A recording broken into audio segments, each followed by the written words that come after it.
15 seconds. Guidance is internal. 12, 11, 10, 9.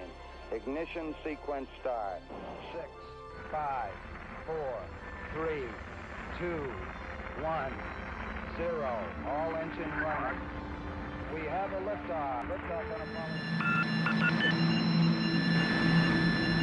Now, I'm sure that most of you know the old story about the astronaut who went far out into space and was asked on his return whether he had been to heaven and seen God.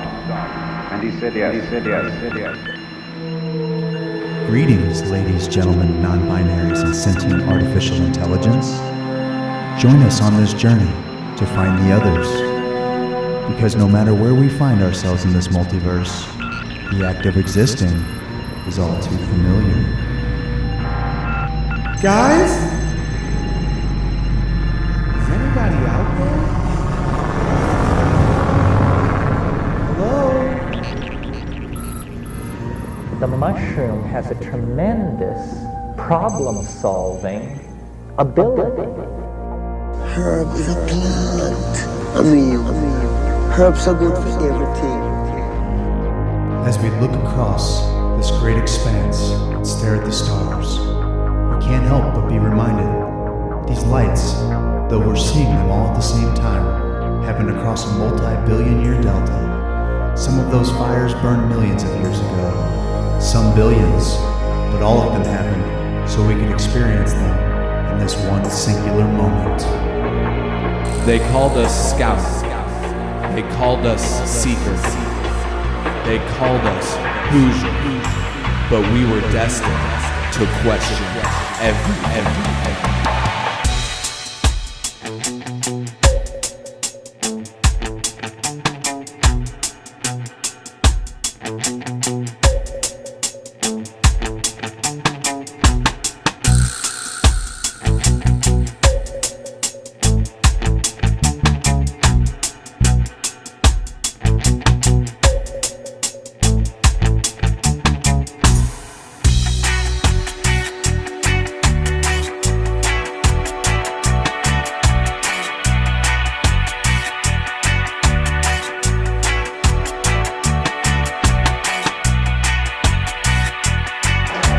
I don't know about you, but as for me, the question has already been answered.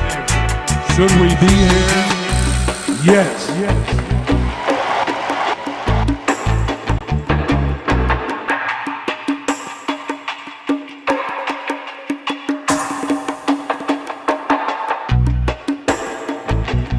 It's the Hoosier Sophisticate Show. Question all the things that you know. Steve likes the weed. Steve likes the weed. Tell you about DMT. The DMT. Hoosier Sophisticate Show. The Hoosier Sophisticate Show. Hoosiers with the dream. Sophisticated blasphemy. It's the Hoosier Sophisticate Show. Question all the things that you know. So let's set our minds free for the singularity. It's the Hoosier Sophisticate Show. The Hoosier Sophisticate Show.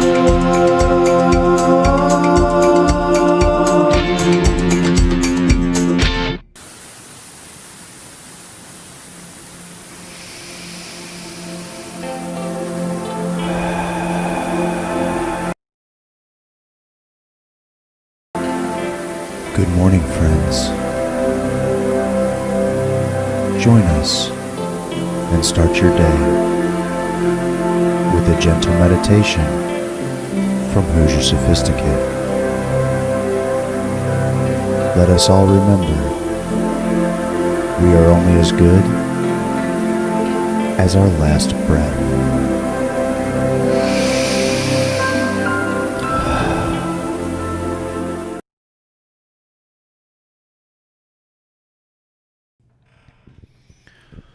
Starting at the top of your head, relax your scalp completely. Feel the skin of your forehead and temples relax. Allow your eye muscles to release, your jaw to soften, and let your ears, nose, and chin, teeth, tongue, and gums relax. Now just let this peaceful feeling flow down your neck.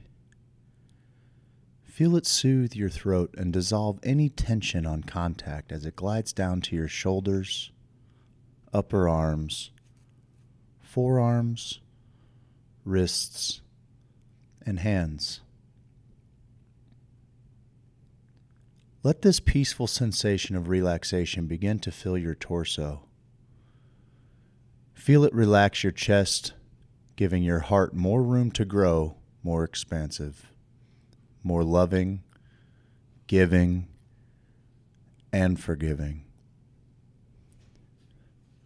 Soften your belly muscles and let this relaxation penetrate even deeper, releasing any tension from your internal organs. Now let it wrap around you, enveloping you in love and peace as it softens all the back muscles all the way down to the base of your spine. Continue to breathe in deep, fluid breaths. Breathe in health, happiness, and harmony. Breathe out any tension, toxins, worries, or disease, allowing anything that does not serve you to leave your body like a dark cloud. Send this peaceful feeling into your hips and buttocks. Let it glide down your thighs, relaxing your legs completely as it flows down to your knees, calves, ankles, and feet. Allow any remaining tension from anywhere in your body to flow out your toes, leaving your whole body feeling very comfortable, peaceful, and relaxed. Continue to breathe deep, relaxing breaths, feeling your belly rise on the inhale and fall on the exhale. Notice how the air feels cooler as you breathe in and warmer as you breathe out. Now imagine a golden, glowing ball of light about a foot above the crown of your head. On an inhalation, breathe that light in through the top of your head, through the center line of your body, right down to the tailbone. On the exhalation, breathe that light back up the way it came and out the top of your head. Do this 3 times to begin to balance and align your chakras.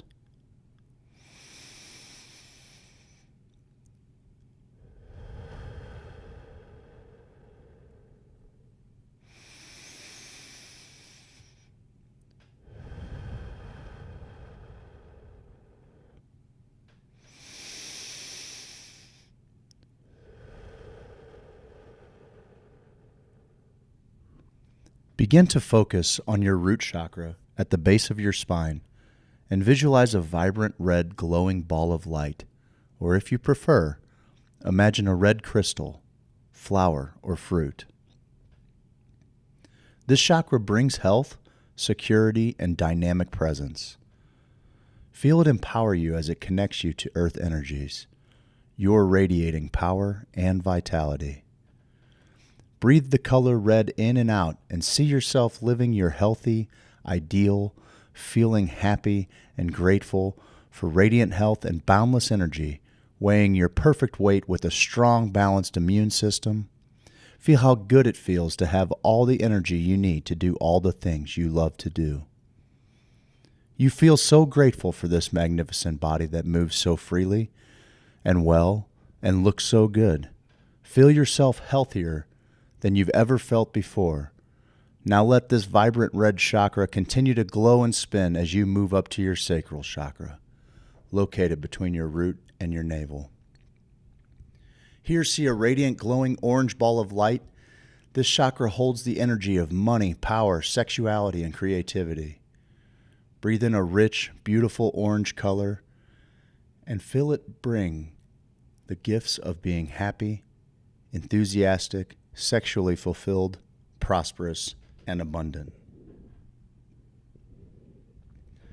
See yourself experiencing true wealth on every level, being grateful for the abundance in your life now, and imagine riches flowing to you in expected and unexpected ways. Let this chakra continue to glow and spin as you move up to your solar chakra, located a few inches above your navel. Here, see a beautiful sunny yellow glowing ball of light, or visualize a lemon or a sunflower. As you breathe in a vibrant yellow color, feel it expand your joy, self-worth, and personal power. See yourself successful and deeply fulfilled in your dream job. Feel the glowing yellow chakra empower you as you move up to your heart chakra at the center of your chest. And visualize a beautiful emerald green or soft pink glowing ball of light. This is the chakra of love for yourself and others. Let it glow, bringing gifts of compassion, self-acceptance, and the ability to love deeply. Breathe in pink or green and let these feelings expand, seeing yourself living in perfect harmony with everyone in your life. Let it fill you with gratitude for this opportunity to live in this wonderful world. Feel your heart swell with compassion and forgiveness for yourself and others. Now let this chakra continue to glow and spin, and gently move up to your throat chakra. Located at your throat, visualizing a beautiful blue color. This chakra enables you to communicate with truth and wisdom and express yourself with confidence. Breathing blue in and out, see yourself happily expressing your uniqueness through a creative outlet you enjoy, such as singing, dancing, playing a sport, anything you do for fun. Let this chakra continue to glow and spin and gently move up to your third eye chakra, located at the center of your forehead. See a beautiful, deep, purpley, blue, indigo colored glowing ball of light. As it glows, it expands your imagination, your psychic abilities, inner knowing, and wisdom. Feel fully supported by the universe as you pursue your personal growth goals, happily following your highest path. See yourself living your ideal in the personal growth area of your life, whatever that means to you. Now let this indigo light continue to glow and spin as you gently move up to your crown chakra at the top of your head. This is the chakra of spirituality, thought, and service to others. Breathe in violet or white, gold or silver, and let this chakra glow as it brings gifts of self-knowledge, spiritual connection, and bliss. See yourself living in wisdom and awareness, surrendering into divine love, joyfully contributing to the world in the way most meaningful for you. Let this chakra glow and spin as you bring your awareness back to the golden glowing light above your head. Watch as it transforms into a golden pot. Now breathe it in through your crown chakra to your third eye chakra, throat chakra, heart chakra, solar and sacral chakra, right down to your root chakra. On exhalation, breathe it back up the way it came. As it passes through each chakra, see the pot filling with gold coins representing the gifts and attributes of each one.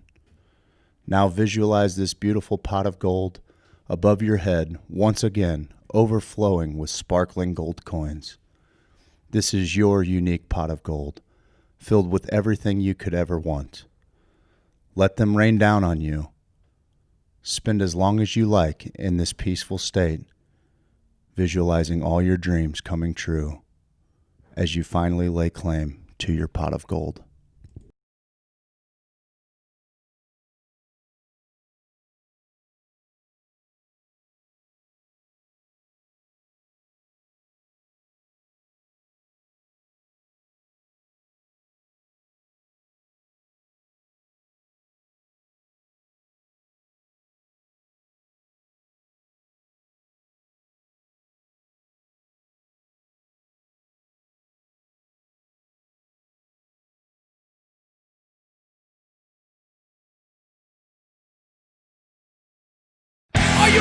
for your morning motivation. You can do anything. I'm ready for my morning motivation. Are you, pal? I'm ready, pal, because I'm overflowing with gold coins of abundance that represent everything that I want in my life. That was nice. I like gold coins of abundance that represent everything good in my life. Me too. Like it. I like it too. I'm into it. Welcome, everybody, to the Hoosier Sophisticate Morning Show. We're looking for sponsors because we got a special video today. We gathered another sponsor, old McChesney from Ms. Marketing. We're going to have a little video for you and a little, what, is that loaded? It's loaded, baby. It's loaded. This guy over here, this guy. Craig, you ever heard of the Olympics? Oh, must-watch TV in the Kohler house, bud. Is it? Me too. I'm a Winter Me too. Olympics guy, but I love the Summer Games too. I'm just an Olympic junkie. I'm an Olympic guy. I'm an Olympic junkie. I like Okay, it. You're I playing like for it. something a little bigger than you. You're playing for something on your chest. You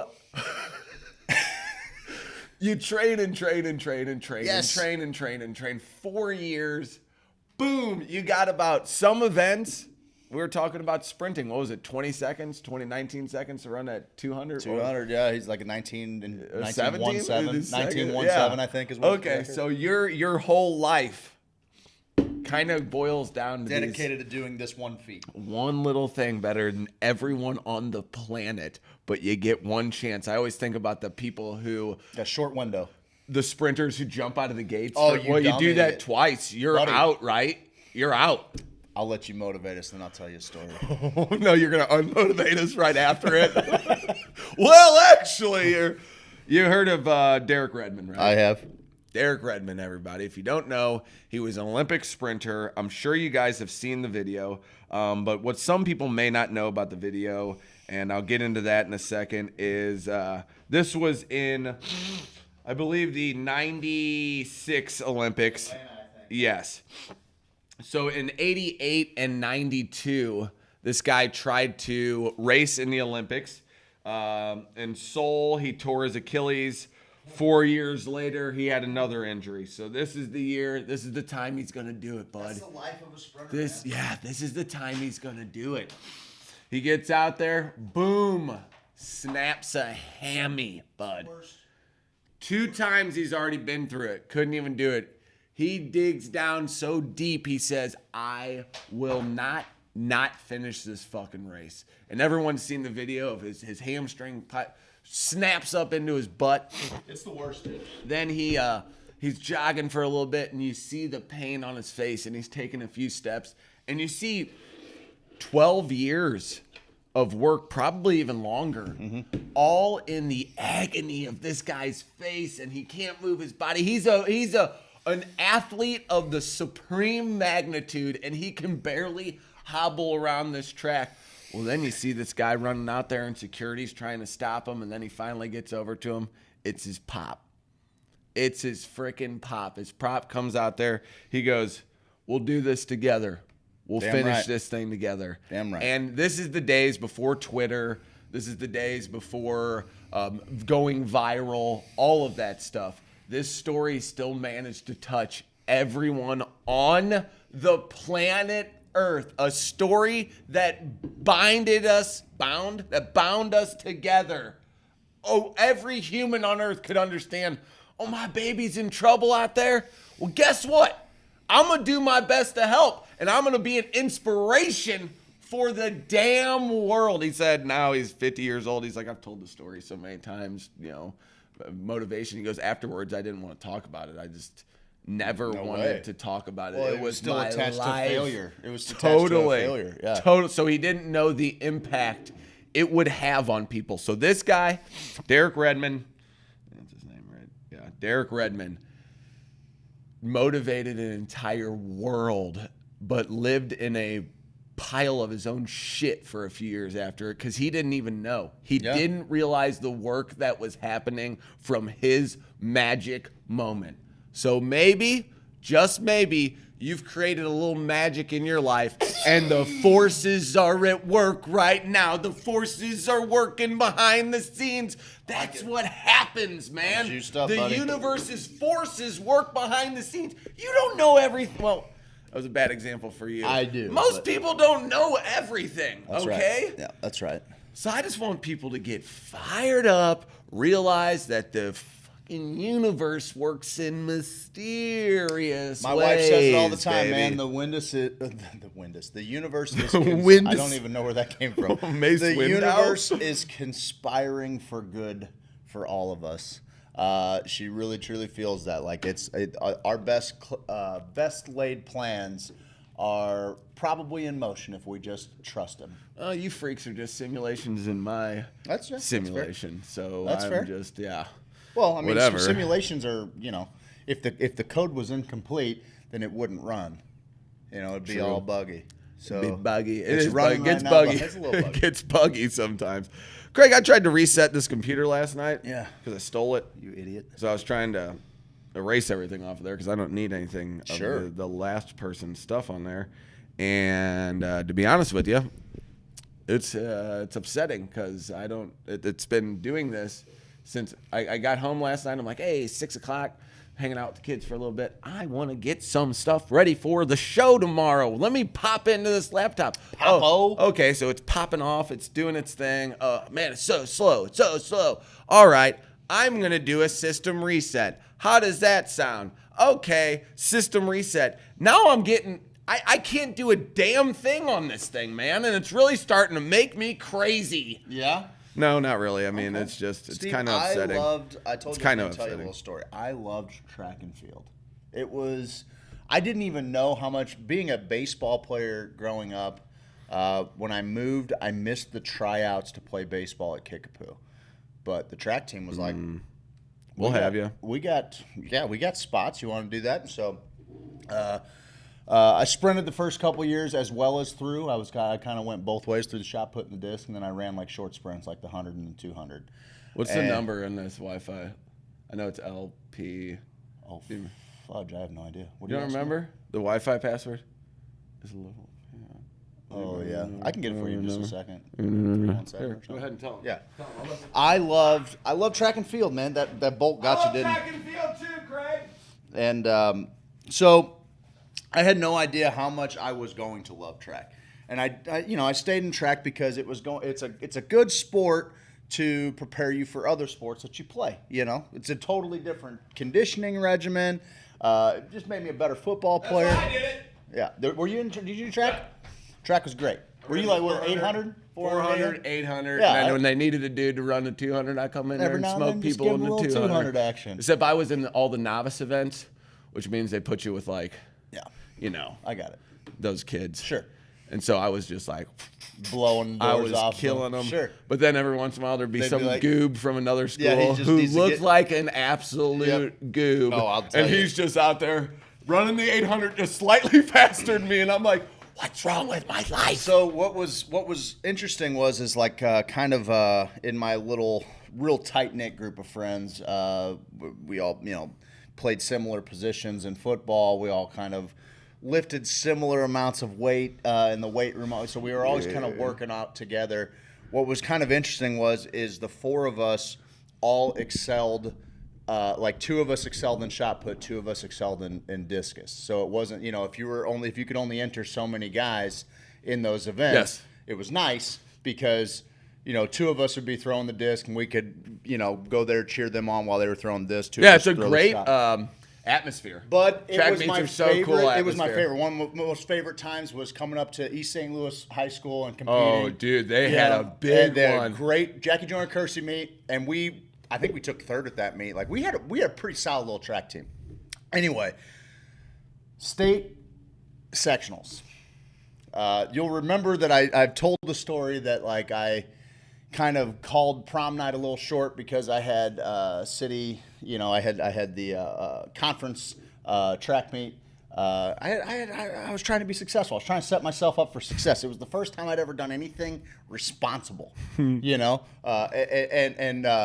had foregone a party to get myself ready mentally, do this. Had a pretty good conference meet, so that didn't backfire on me. A couple weeks later, we have sectionals. I believe they were at Lee Summit. Go up there. I'm feeling pretty good. Everybody that I'm throwing shot against, I've pretty well. I mean, there's Could you get up there and just go?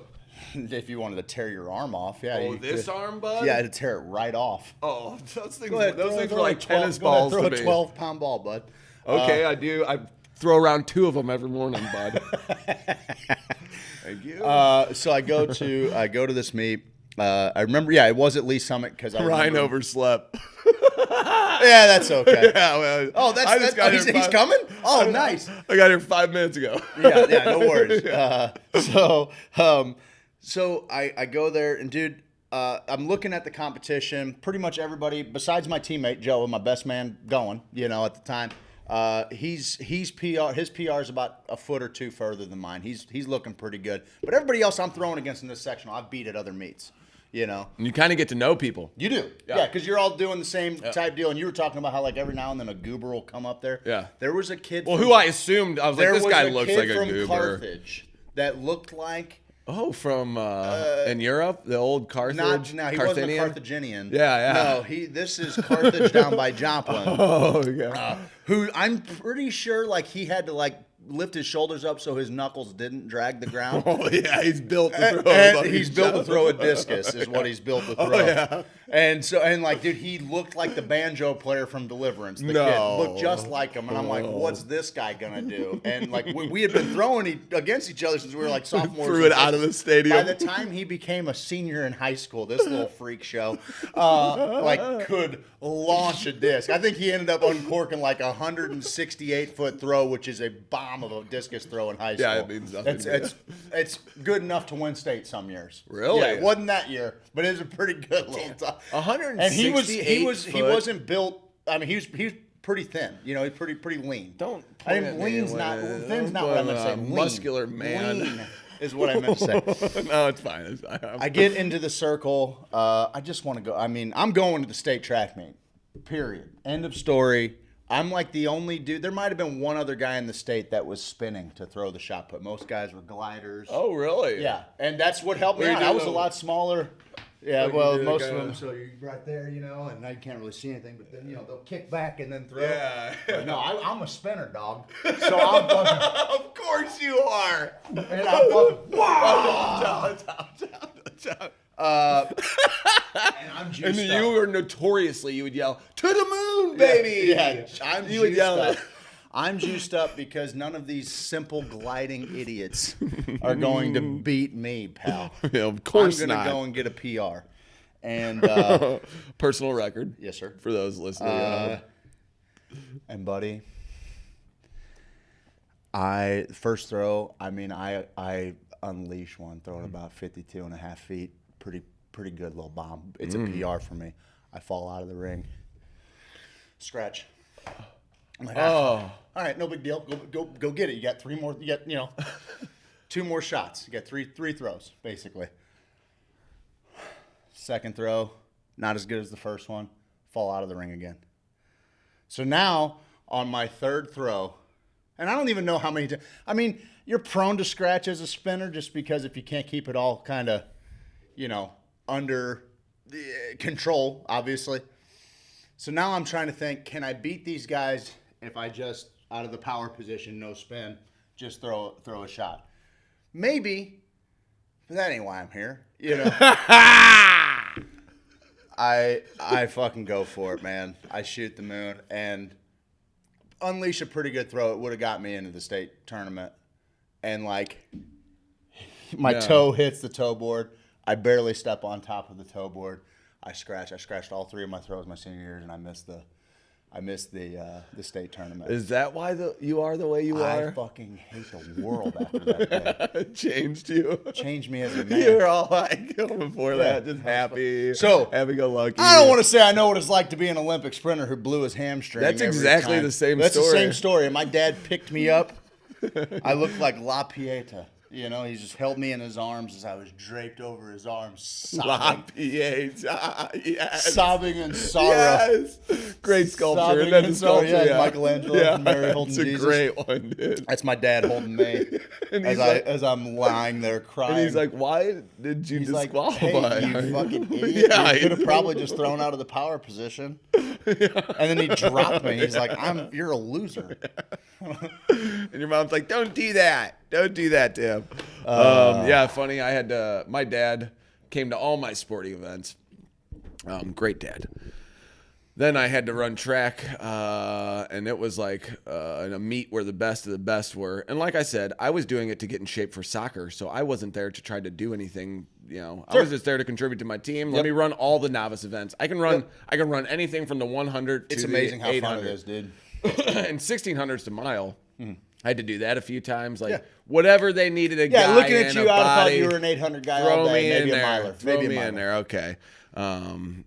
So I had to go there, and a couple times someone got hurt or something happened. I don't know, where I had to run the 100 one time, and then a couple relays. Which relays I was like, oh, I gotta fucking pass this baton. I gotta pass this damn baton because I'm like. You know, like, let's secure this thing, okay? Yeah, you don't want to drop the the guy's baton. running away from me. I'm like, I gasped, bud. Yeah, you got to get your steps, Come man. on, give me You gotta this. get your Give me steps, this bud. in the back. Thank you. And I had very little practice with that because, you know, we'd F around in practice, you know, with the batons and stuff like that. Set I'd your be tennis doing, balls out, I'd get be your doing steps. A Yeah. drum solo with them. I was just not the guy who was there for track. You know, I'm a I understand. clubhouse guy. You're there to okay? you're there to be conditioned. So I'm not sure if you remember Damian Nash, St. Louis football player. He went to Riverview. Yeah. Played for the Broncos. He's dead? Damn, Damian Nash died? Apparently, breaking news. Oh, he collapsed suddenly following a celebrity charity basketball game in 2007. At Riverview Gardens? What the shit? Yeah. Whoa. Damn, rest in peace, bud. Well, good. I can change the story now. I kicked his ass in a track meet because he's. There's no one to say I didn't. No, but my dad's there, and he went to he knew soccer games, he knew baseball games, he's like, I'll But with come track, to he your wasn't sure. track meet, you know, Yeah. and my dad should have run track. He was still as fast as me and all my friends in, high school. Yep. I remember one time a soccer game, freshman, sophomore year, we're coming back from North County. I used to play in Norco because I'm kind of hard. And so we were playing up in Norco. Those teams up there, they're like you know how I hate people that are just like me?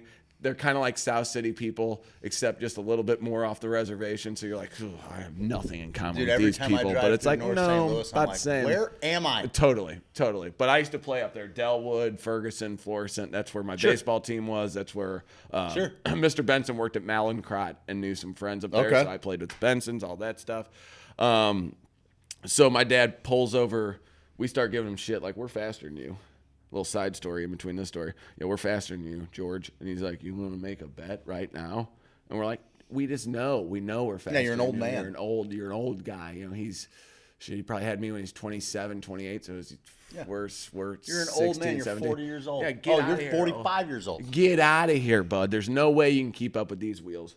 He's like, we're pulling the car over right now. He finds a Venture, like an old Venture abandoned parking lot. God only knows where it was. It wasn't any of the Ventures that I had known about. Yeah, only Venture I know of is Kings Highway. But Get out of the fucking car. Ridgeway. All three of yous. And I'm like, oh, it may have been the one at Marshall. Okay. Remember how there used to be one right there? Yep. I think that may have been the one. Like we at had Webster Grove? Like yeah. Because we had a parking lot of just distance, of openness that you could totally run through. He makes us Road. He makes us get out of the car. We're after a soccer game, and he's like, let's do this shit. So Good he for gets him. down. Because I Full sprinter guy. He's like, all right, you. That's a head move too. You say go.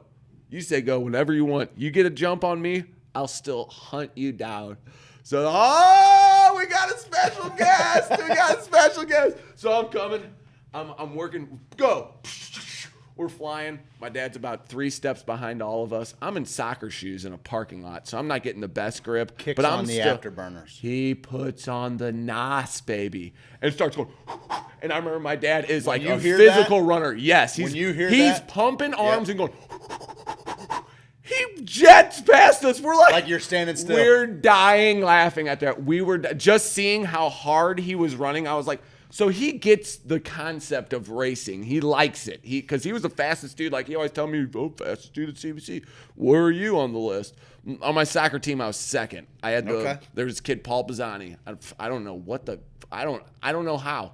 I don't know how. On Facebook, I don't know. Probably he was a fan of the show for a little while. Okay, that's okay. The show for a little bit, but Paul Pisani had wheels. I didn't understand it. Yeah. Neither of us were the best soccer players, but you throw us on a wing, it's gonna be a pack of lunch. I get it. It's time to go to lunch. You're gonna run all day. You're gonna run all day. Yeah. Yeah. So they give me the ball on the wing. Yeah. No. I'm not gonna do that. No. I'll pass it to somebody pretty good. I'm good at that, but I am no threat. Sure. But I will run you into the ground because then their coaches would get on them to be like, "You're not keeping up with your guy," and they'd be like, "He's worthless. Yeah. There's no reason for me to run with this fella." Damian Nash. I see the Riverview Gardens team at this track meet, and I'm like, man, feel bad for the guys who are racing them. They come and tap me. They're like, hey, Steve. And we had a 4x4 team that maybe won state when we were there. We had 2 twins. St. Mary's team. Hannigan, P-Catch, Tori. Yeah, that was a squad. Dan Zwilling, maybe. Yep, Dan Zwilling was on there too. No, because I remember I played for Giuliani, the soccer team Giuliani, for a hot minute, just to go over there and drag my dick across every St. Mary's kid's face. Really, that's what I did. I was like, I ain't playing for this fucking team. I will go to the practice and destroy all of you. And like, I remember I was taking all the free kicks and the corner kicks, and the St. Mary's kids were like, what this fucking CBC pussy coming here? This that sounds about right. And I left. But I remember I was about... Cacciatore was fast. I could keep up with maybe Hannigan. I think Zwilling didn't play soccer, but that dude was lightning quick. He had wheels. South City had a bunch of scrappy athletes who were like, hey, man, I don't know where this kid came from the streets, but the dude can run. Yeah. So I get out there, and they're like, Steve, you got to go. I think I was doing the 200 and maybe the 100 against Damian Nash. And I'm like, this guy, we're in some sort of – there's a world where we're in the same division. Yes. I think so for a hot minute. Yeah. And so was then he our class? He was born in 82. He may be a year ahead of us. Yeah. But even in here, it says that he ran his high school career. He was a track star in high school, ran the 100-meter dash in 10.3. Dude, there were 3 guys that were so freaky when I was in high school. Because that's right. This was my argument with Ty Cobb's fucking bum ass. Ty Cobb, when Ty Cobb was the fastest guy in the major leagues, the world record 100-meter dash was like 11 seconds. All right? At the fucking 2002 Missouri State High School Championships, you had 10.3. Mario Whitney. There was a kid from Jeff City that was... He was on one. Like, for 4 years, he was... You think this will kick in by the end of the show? Jesus. I can't get high. You want half of it? No, I'm good. What's up, Adam McChesney? We got a little treat for you. We got a thing for you. What up, Adam McChesney? 10.3 is ignorant how fast that is. Oh, yeah. So I go out there. I already see the builds on these fellas, and I'm like, hey, guys, I'm Steve. Nice to... I would always introduce myself to the people I was racing against, just as kind of like a FU. Sure. Just getting their head a little bit. They didn't know what was going on. I didn't know what was going on. I didn't know if that was kosher. That's just what you did, introduce yourself. I'm just trying to be friendly, you know? Yeah. They sound the gun or whatever, and I get a look at my track coach who's just like, he already knows something. For disappointment. He knows something I don't already, and I'm like, that's a weird face he's giving the overall crowd right now. So we, again, out of the blocks. Hey man, I'm light, I'm agile. I'm right with these guys out of the block. Sure. And I'm like, this is fun. I can run with these guys. I knew I couldn't run with the other CBC guys who were actually supposed to race in this because I raced them. We would have races on the track every once in a while, and there were about 8 guys at CBC who could just blow. They could jog while I was sprinting, and that's what I did to people. I could kind of jog and then hit another gear and be like, oh, psych, you thought you were going to hit the win the race. That's what they were doing to me. Fast, and so then about... 10 yards after that, they all get that arms going, Yeah. legs going, and it sounds like a pack of wild horses. And I'm like, like almost scared. That Thundering herd. Oh, yeah. Thundering They herd smoke around me. you. We get done, and I'm like, hey, Dad. It's like think of my dad's first meet that he went to, and he's like, pretty good.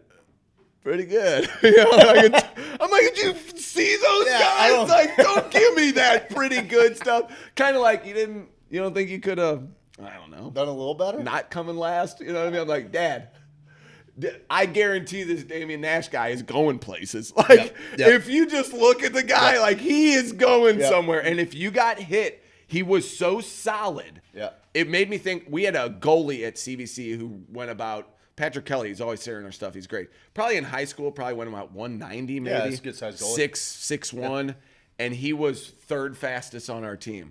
And when we would do sprints, he would have to run 10 yards past where our sprint thing was. Everybody else could kind of turn on a dime. I'm like, if you got in the way of this dude, it's a simple physics equation at that Buddy, point. do you remember you Tony got Temple? mass. Oh, hell yeah. Tony Temple Temple was a freshman when we were juniors at Rockhurst. Okay, he was a world-class gymnast. He was the fastest. He was like the fastest kid in the state. We played Rockhurst in the state semifinals. I hated Rockhurst. State semifinals. They were they were the number 11 team in the nation. I believe it. Okay, they were good. I'm starting. They would always play a St. Louis. Remember the team story I either. told about freak show from St. Mary or from SLU knocking my braces off of my head? Probably Sinclair. Yeah, Matt Sinclair. Tony Temple, first play of the game. He's a freshman, dude. He and I hit at the line, head to head. And I have CTE. Looking back on all of this, I have CTE. I'm like, he had a 3-yard start. He was just in the backfield. He may as well have been running from 50 yards away.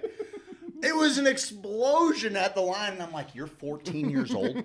You're 14 years old? What have I been doing? I worked my ass off to be this big. Like, what am I doing? What like, is it kind of came out like this. I don't know. We won't make this whole thing, our glory stories. Damn, 5'10", 220 for Damian Nash. Yeah, I mean, it's outrageous, dude. It's outrageous. That's coming at you hard. That's how a lot of those freaks are made. I mean, Mario Whitney was the same way. He ran like maybe a 20-second flat, a sub 20, 200. He ran a 10-3, 10-4. He played at Jackson. He was a running back at Jackson. We ended up going to Missouri, and I mean, he blew his shot there or whatever. But you were talking about sprinting, and one of the coolest things I told you about the East St. Louis meet, right? My junior year, I played with the most talented. My junior year, I played with the Gatorade National Player of the Year. Okay, State Player of the Year. He was literally recruited by every college in the country. Jared Hellman, best athlete I've ever played with. Okay. So in that graduating class, in that 01 graduating class. When I was at St. Mary's, you had Joe Simakaitis, who was arguably the best athlete I've ever played with. And then when I got to Kickapoo, there was another kid, that same graduating class, Jared Helming. Both of them ended up going to Nebraska. Joe played baseball. No way. Joe played baseball. Yeah. Jared, and I'll never forget when Coach Frank Solich came in to because dude, Jared could have went anywhere he wanted. Anywhere he wanted. Damn. But Grant Wistrom was a Nebraska guy, and Kickapoo had another guy, Steve Warren, who was a Nebraska guy. They were both black shirts, so they really kind of came home to Kickapoo to get this kid to go. It's interesting how the whole booster thing works and everything like that. Jared was great. He was snake bit by injuries. By the time he got there, he blows one knee. They move him to the offensive side of the ball. He blows the other knee. Got a school paid for. It's all right. He got a national championship ring that year. The last Nebraska national championship that he won. Nice. Anyway, he was an unbelievable athlete, state champion shot putter, state champion discus. He started freshman year, everything. Dunk a basketball as a freshman, just everything he could do. He would just in the weight room. I remember walking and being this dude was a sophomore because I was only a freshman, and he was hang cleaning 315 pounds, just banging it out, and I'm like, holy fuck, where am I? This guy's a freak. Where did I accidentally go into the adult weight room? East St. Louis, the coolest thing about their meet was at the very end of every event, They had a fat man relay, is what they called it. It was a thrower's relay. That's offensive. It was a fat man relay, 4x1, 4x100 meters. Yes, that is awesome. Oh, East St. Louis, nobody could prepare for what Kickapoo was bringing that day. Nobody could, because two of us were running backs on the football team. One of us was kind of a tight end, split end, and the other one was Jared fucking Helming. So oh damn. So Jared starts out of the blocks. He roasts this dude. Sure. Okay, hands it off, second leg. My buddy Kip. He's got Kip? wheels. Kip McCubbin. Got wheels. State wrestler. He can run. Wrestlers ran. He's just a freak, bud. And he and I were like, we were so comparable in everything that we did. Like we played a split back offense, so it worked perfectly. We looked like little twins back there. Except he's probably doing big things. He was an now. outsider. He's a firefighter. Fuck him. So he's a tailback. I'm a fullback, and so he takes second leg. He's roasting this dude. Hands it off to my buddy Brandon. Brandon's You're kind of the anchor on this, I'm bud? the anchor. You're the anchor on this, bud. Buddy, I used to have wheels. You still got pretty good wheels. Not anymore. My wheels are busted. I saw you in that hotel. Hands it off, and I don't know who's on this third leg for East St. Louis, but he is crazy fast. And because Brandon had wheels, my buddy, he had good wheels. He played at Missouri Southern, like he was a freak show athlete. So he's jetting now, okay? Dude blows past him. So I see this guy get the baton in front of me, okay? And I am gonna fucking ball hawk this dude. So they got a lead on me. They got about 2 steps on me. Oh, and Brandon that's hands me my the stick. favorite. And I used to be a sprinter, so we kind of had our fucking exchanges down, Yeah. you know. I get my start. He hands it to me. Well, you turn around and you go, "Thank you." I'm running like George Elgin, and no way. And I can see the panic. Yeah. On this dude looking over his shoulder because he can feel me coming. I love that. The winner, okay, we got a long bus ride home, right? We got a long bus ride back home to Springfield, except I think I'm going to stay in St. Louis because anytime I come to St. Louis, I'm like, that's my family. Fuck you. That's my family lives, dude. I'm staying in St. Louis. You don't know me. About 40 meters down the track, I catch up to him. 50 meters, I got to step on him. I'm starting to pull away from him. This guy is panicking. He's like, oh, hell no. I hear, oh, hell no. He's trying to catch me. Winner of the 4x1 Fat Man Relay gets a fucking party tray of chicken wings, hot wings. We're, at this point, we're that's doing. That's all you care about. That's all we care. Fuck that metal. You guys keep all your metal. Yeah. Give us the wings. Chicken wings, baby. I blow the doors off this kid. He's trying to. Well, it sounded like you were just only like a step ahead of yeah, well, yeah, right. So that's about 50 meters in. I still got 50 to go. So I'm putting a little space in between us. I'm about 2.5 steps, 3 steps ahead of this guy as I'm coming up on the finish line. He wants these chicken wings so bad. He decides he's gonna dive, bud. And I never understood that. I'm like, you're slower in the air, bud. You're not. But still, you're gonna land. You're slower in the air. Anyway, you're gonna land on track meet. That was the day that 4 corn-fed little white kids came up to East St. Louis and got some fucking chicken wings, dude. Nice. He dove and he skid across this track. I mean, like 8-10 meters, and when he got up, he looked like Freddy Krueger. He was like hamburger meat. I offered him a chicken wing. Nobody, you're gonna sell your body out like that? You can get a chicken wing, bud. So he didn't want my fucking chicken wing. He didn't want my fucking chicken wing. He just didn't want to lose a race to me. That was the big thing. It wasn't about fucking chicken wing. Still for us, for the fat guys. Oh, dude! Every day when they get together with his buddies, like, you remember that time those goofy ass kids from Springfield, Missouri, beat you in a foot race? Yeah. Offered me a fucking hot wing after it too. Fuck him. Steve, on this date in history, brought to you by the Bungerin Property Group, Alfred Nobel, inventor of dynamite and founder of Nobel Prizes, was born 1833. He invented dynamite? I didn't know that. Like the saying, dynamite! Dynamite! Or he actually, the actual yeah, I think. physical. What was that guy's name? reverb, rewind? No. What the hell was his name? Dynamite. His name was like Freddie Boom Boom Washington. No, that was from Cotter.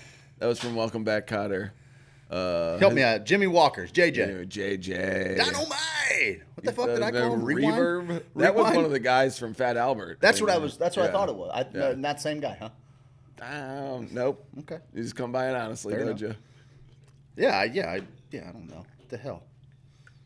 I don't know. I'm not up to date. Hey, listen, Steve. We got someone new in the stable, and he's going to help us beat the freaking algorithm. Okay. I'm tired of Facebook and Instagram.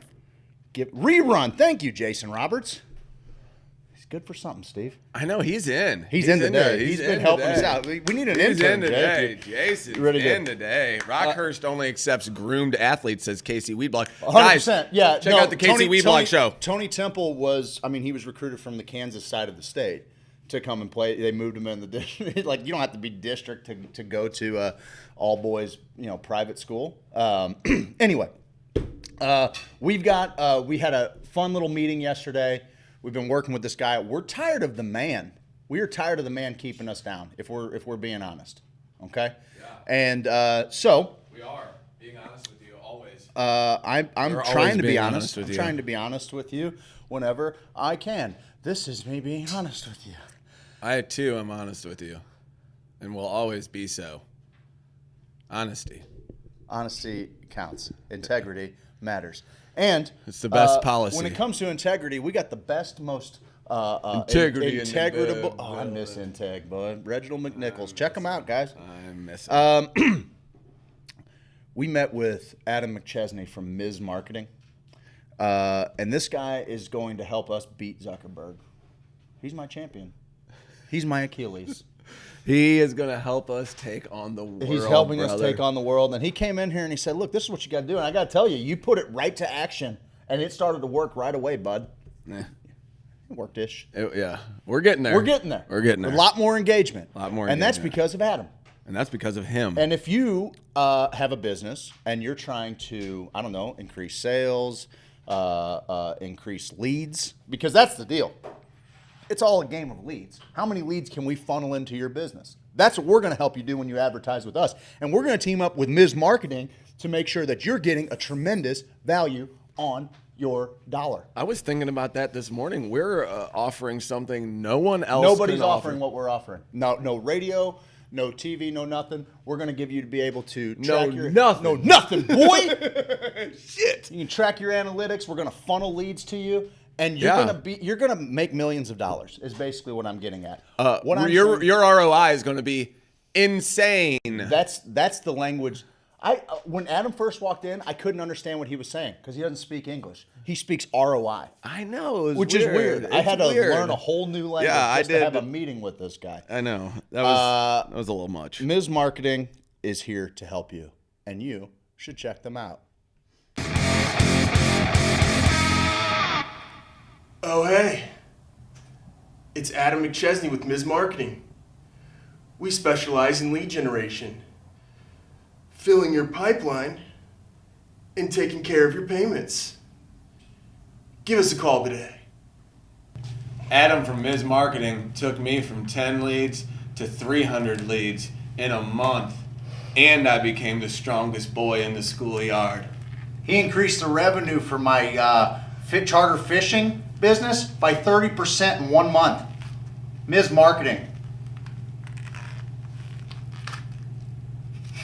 What was that Facebook algorithm?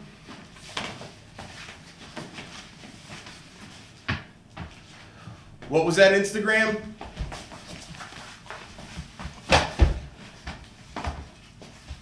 Ms. Marketing.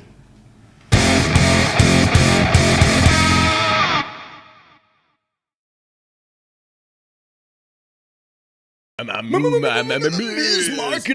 Marketing. Wow, that's so dumb. We should have done a wrestling thing with him because the Miz. We missed. But I think that video is a hoot. It's been getting a lot of play on his page, which I think is fun because people now, they know us and they're like, man, those guys are knuckleheads. I don't know what to expect from them. But when his page saw what we got him to do as the two degenerates that we are, his wife had the best comment of all time. Did you give me some leads on a new husband? So good. That's what she said. It's great that our fans have come to.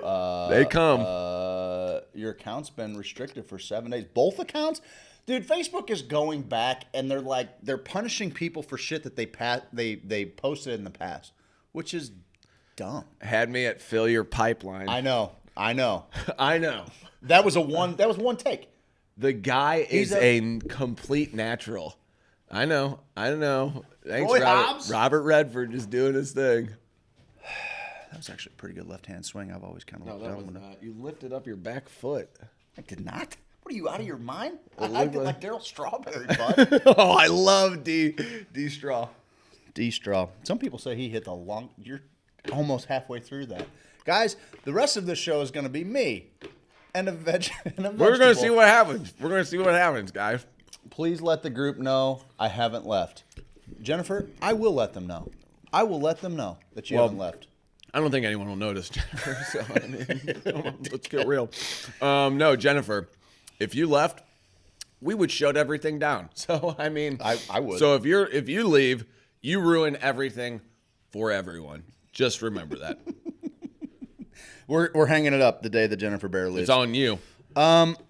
Steve, are we almost to the... We are at the first break. Because there's big cannabis news coming out, and we got a huge guest. We're gonna These last 2 hours are going to be We're about to bring the fucking heat. Cambodian, the finest Cambodian teat milk. Oh, man. The River Delta. Cambodian River Delta. Yes. Harvested in the moonlight. Yes. Harvested?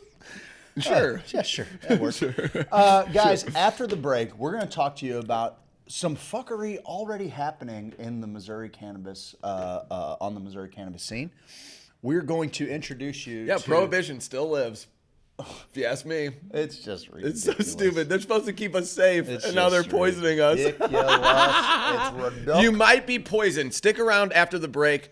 You might have been poisoned, and I'll tell you if you were after the break. Stick around, right? Yeah, stick around, man. He told you to do it, so you could be dying, and you probably want to hear it. And then, to take that a step further, we do have a guest. You're going to take it a step further? Than we're going to poison you, and then we're going to play songs. Oh, that's good. So this is like a Game of Thrones. If you guys stick around about 5 minutes or so, we're going to come back and light the world on fire. Hopefully it won't have any mold on it.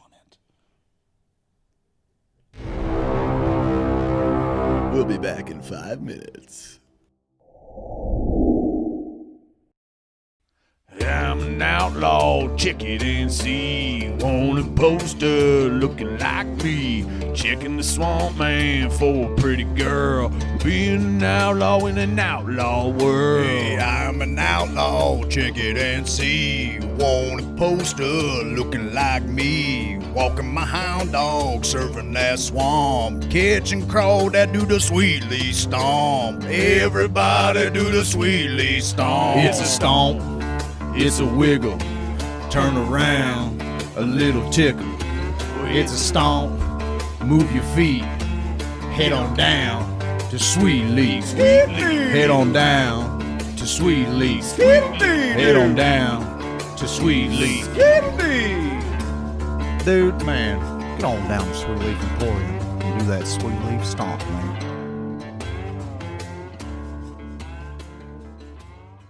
You take our insurance and are you cannabis friendly? Yeah. And they all said no. And then at that last phone call, that 8th phone call, I was like, do you know anybody that is? I'm desperate. I've called 7 other people. You're my 8th phone call. Yeah. At this point, I'm crying my eyes out. And this lady just felt bad for me and said, hold on, let me call you back in a few minutes. And they called me back and they said that they would take him, but under a certain amount of conditions. And the main condition was that if they felt that cannabis was not working for him, then they would take him from us and put him in deep, yeah.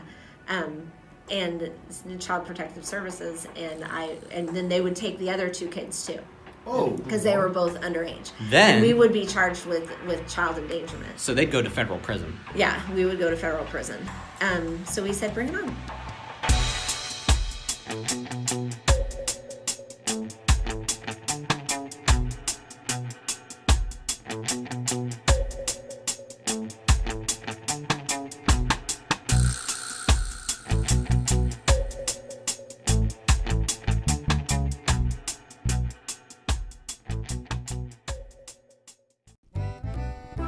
Hey guys, it's me, Kippy the Crazy Koala Bear, and I'm here to tell you about James Carlton Insurance. Kids, quiet down. It's the best. Kids, quiet down and listen to Kippy.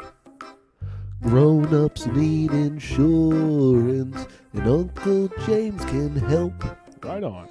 Grown-ups need insurance. He's got the best reviews on Yelp. Grown-ups need insurance if they want to protect their house. Yes, sir. Grown-ups need insurance if they want to properly bury a spouse. That's a bit morbid. Grown-ups need insurance if they drive a truck. Okay. Grown-ups need insurance just so they don't get... Whoa, Kippy, you can't... Well, I was just going to say get in trouble. Okay, well, it you sounded don't like want you were to going get to... in trouble. Sounded like you were going to say something else. James Carlton, State Farm Insurance. You can find him online at carltoninsurance.net, or you can call him at 314-961-4800.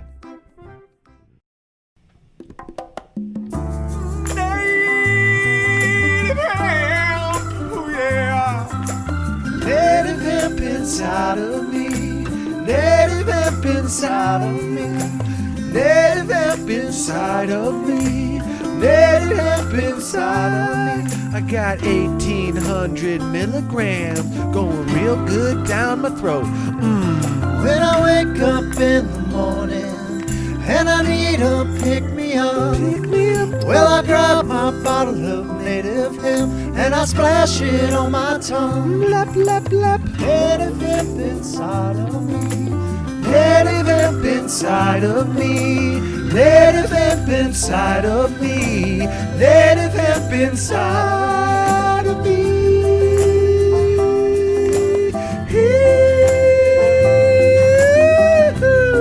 Native hemp extract available at HoosierSophisticate.com. Enter code HOSO, H-O-S-O at checkout for an additional 30% off.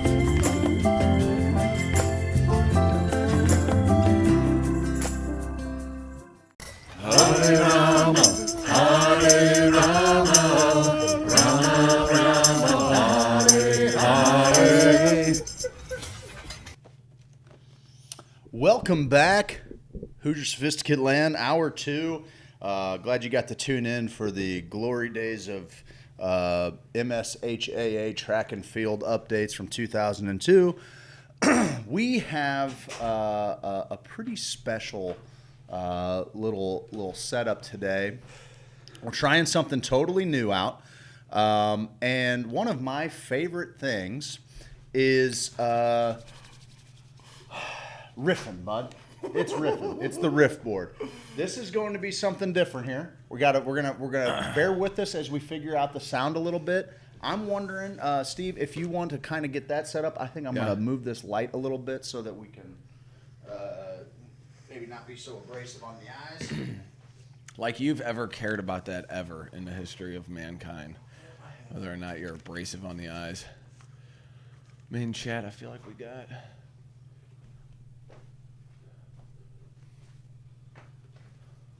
We got it all set up over there, bud. Look at that little camera view in the lower left-hand corner if we want to see it. Not bad. Did you turn this? Probably. Did someone turn that? Yeah, I did. I did because I was doing work. Why is that your answer for everything? Because I'm working, child. You poor little Steve, simple child. we are joined by our good friend. Our great friend. Our abundantly talented He's friend, good. Ryan Watts. He's good. Lead singer hobosexuals. We made a trek across the state. We were listening to the hobosexuals. We decided which song was it? Take You Home Tonight. Ain't Going Home. I Ain't Taking You Home Tonight. I Ain't Taking You Home Tonight. Should have been at the end of an episode of Righteous Gemstones. No, it just no doubt. Yeah, Yep. It just fit perfectly in there. It's awesome. If you haven't checked that out, go check that out right now. Turn off the show. Maybe check this out first. Basically, what we got is we got our own personal Paul Schaefer. I know. Which is super exciting. Did you know he wrote It's Raining Men? Damn Paul right. Schaefer wrote It's Raining Men. Damn right he did. Okay. Paul Schaefer brings the heat. That's not a today in history, but we're going to go ahead and say that this fun music fact is also brought to you by Leisure Property Group. Remember the music from Hercules? Where it was like, Tom Jones, not unusual to be loved by anyone. Paul Schaefer? Somebody was like, that's Paul Schaefer singing in Hercules. And I'm like, buddy, I'll put my life on it that it's not Paul Schaefer. It's obviously the guy who sings What's Up Pussycat. What was his name? Tom Jones? Yes. It was Tom Jones. I'm still not over it. That guy still thinks it was before the days of the internet. I'm like, bud. Hang on. Are you talking about Hercules the show, Kevin Sorbo, or Disney? No, I'm not talking Disney's about Hercules? If I was talking about Kevin Sorbo, you could see my erection from the moon, sir. Okay? If that's who we're talking about Hercules style, I'm talking about Hercules the video cartoon. Disney. Okay? All right. Where it is Tom Jones. Look it up, man. Double check. See if it's Paul Schaefer. Because if it is, I'll die right now. I will self-immolate on camera. You're not even going to believe who it is, bud. Who is it? You're not even going to believe who it is. Who is it, You better bud? tell Betty to turn this off, pal. Michael Jackson? Michael Bolton. Sang? Michael Bolton. He did bud. not do the singing in that. Michael Bolton did all those songs, dude. You're kidding me. That's right. It was Bolty? It wasn't Tom Jones? It wasn't Tom Jones. It was either Danny DeVito, Charlton Heston, or Michael Bolton. Those are your choices. No. Ryan, you got a little treat for us here? What do we got going on over here? Oh my gosh. Okay, so this is what I've been doing with the quarantine. Is I've just locked myself in my basement in this little nook here. So I got my keyboard over here, and then I've got this is the Boss RC505. It's a loop station. Dude, it's wild. It's so I got it cool. at the beginning of quarantine, and it's just been a game changer, you know. So, but yeah, so last night I worked up a couple things, but I wanted to keep it. I wanted to like give myself a framework, but then also leave some room for us to play and improvise in here. So, all right. This is the first one is for the Hoosiers.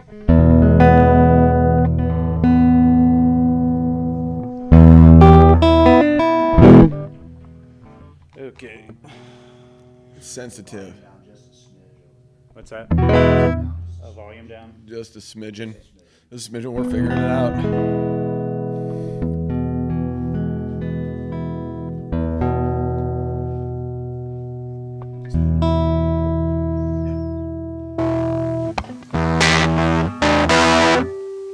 Okay.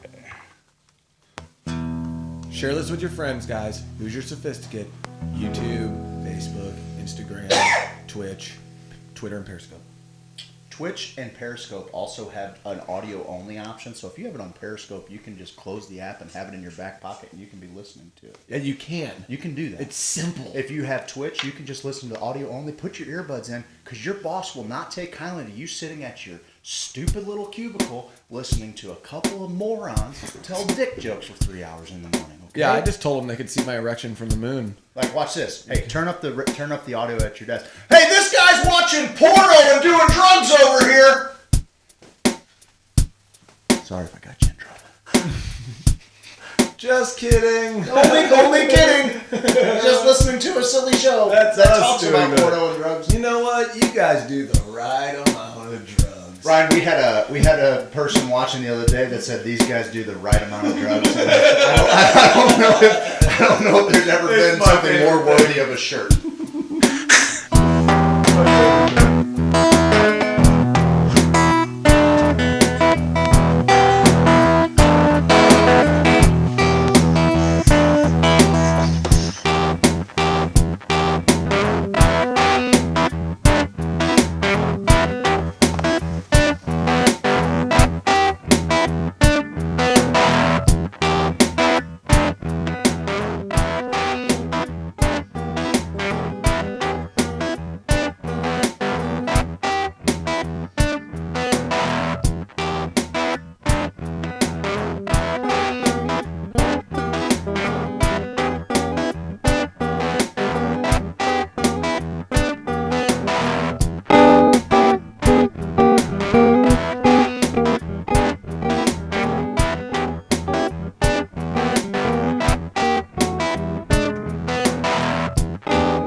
A little something for Halloween.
Loopholes are the coolest thing. They are the best. Loopholes are the coolest thing. That's awesome. So yeah, so I've been it's been really great. Hold on.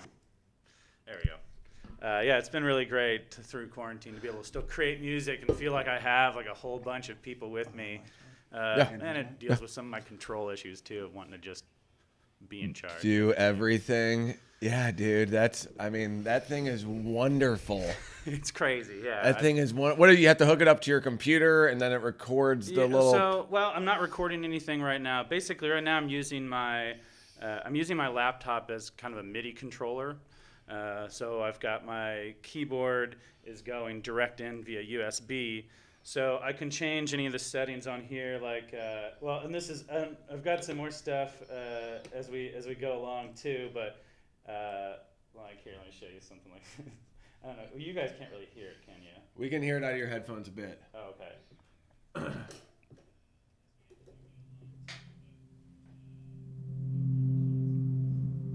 Probably can't hear this part though. Yeah, we're not far behind.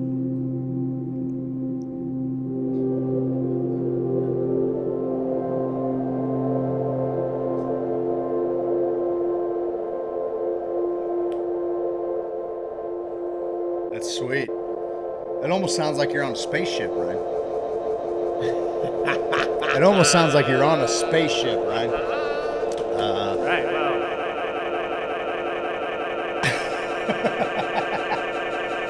So, I feel like that's... Shut it down, because I just want to play with these toys. Yeah, this show sucks. Let's just play with this. Shut it down, and I want to play with that. How hard is it? Like, to get used to... I mean, it definitely took some practice for sure. Yeah. Just the timing on things. The manual that came with this, I mean, it's like this thing. Jesus. You know, so, and I haven't even really scratched the surface of it. But, like, there's so much you can do with this workstation. And so once I was able to sort of get inside and see, like, okay, all right, this does this and this does this. So now I've got a pretty good hang of it, but it does take some time to get used to cueing things on key. Now, do you have to do it on time, or does it find it like on a metronome? You have to do it on time. Yeah. See, that's my next question. Yeah. So and then there is like I can put on a metronome in my ear that kind of work with. You couldn't hear, like, so I can play to a click if that helps, but I kind of just like I just let it rip. I'm a human metronome. I'm the human metronome. Ooh, that's a I'm a human metronome. That's how you bang too. You just keep it nice, steady rhythm all day long. It's been great to be able to improvise like that. Like keep going, keep saying you're a human metronome. I'm a human metronome. I'm a human metronome. I'm a human metronome. I'm a human metronome. Yeah, I'm a human metronome. I'm a human metronome. I'm a human metronome. I'm a human metronome. I'm a human metronome. I'm a human metronome. I'm a human metronome. I'm a He'll do it all human day. metronome. I'm a human metronome. I'm a human metronome. I'm a human metronome. I'm a human metronome. It just says you're a human metronome. I'm a human metronome. I'm a human metronome. He'll do it all day. I'm a That is human actually how a metronome. I'm a human metronome. That's what I appreciate about I'm a this. human metronome. I'm a metronome. I'm a human metronome. I'm a human metronome. Yeah, I'm a human metronome. Okay, I'm a human metronome. All right, I'm a human metronome. All right, I'm a human metronome. I am. I'm a human metronome. I will. I'm a human metronome. I can. I'm a human metronome. What? I'm a human metronome. I am. I'm a human metronome. I was born. I'm a human metronome. I'm here. I'm a human metronome. Ha! Human metronome. I'm a metronome. I sell hickory wood. Human metronome. I'm a human metronome. Human metronome.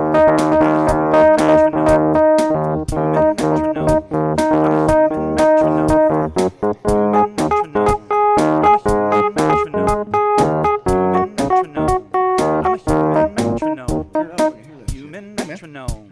I'm a human metronome. Human metronome. I'm a human metronome. Human metronome. I'm a human metronome. Human metronome.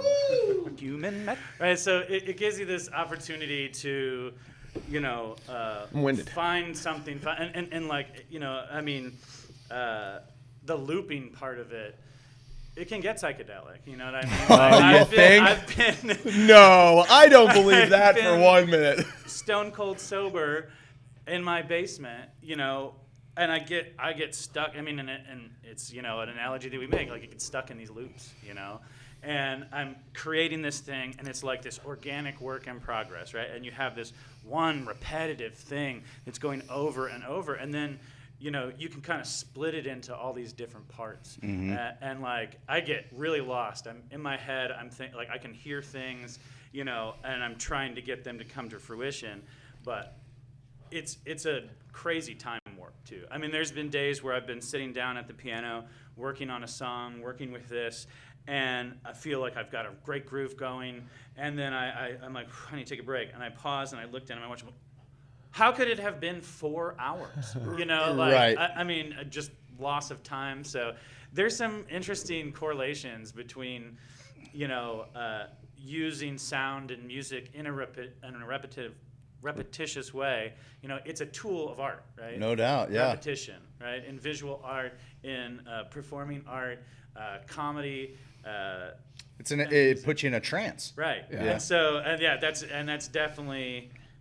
We're here to remember. Yes, exactly. And that thing's remembering our little deal each time and just playing it again and again for us. Our memories change every goddamn time we think of them. But when you can lay down a nice little backbeat and keep that going throughout, oh my God. And then you can take it away. So you can like press a button right, and then that sound will not cease to exist anymore, correct? Yeah, I can, and then, this has, on here it has 5 channels, right? So I can loop 5 different things all at the same time, but then I can infinitely loop on the same channel over and over. You can keep over. adding to so it. I can add more and more and more. So if we do like, so if we go like, Oh God.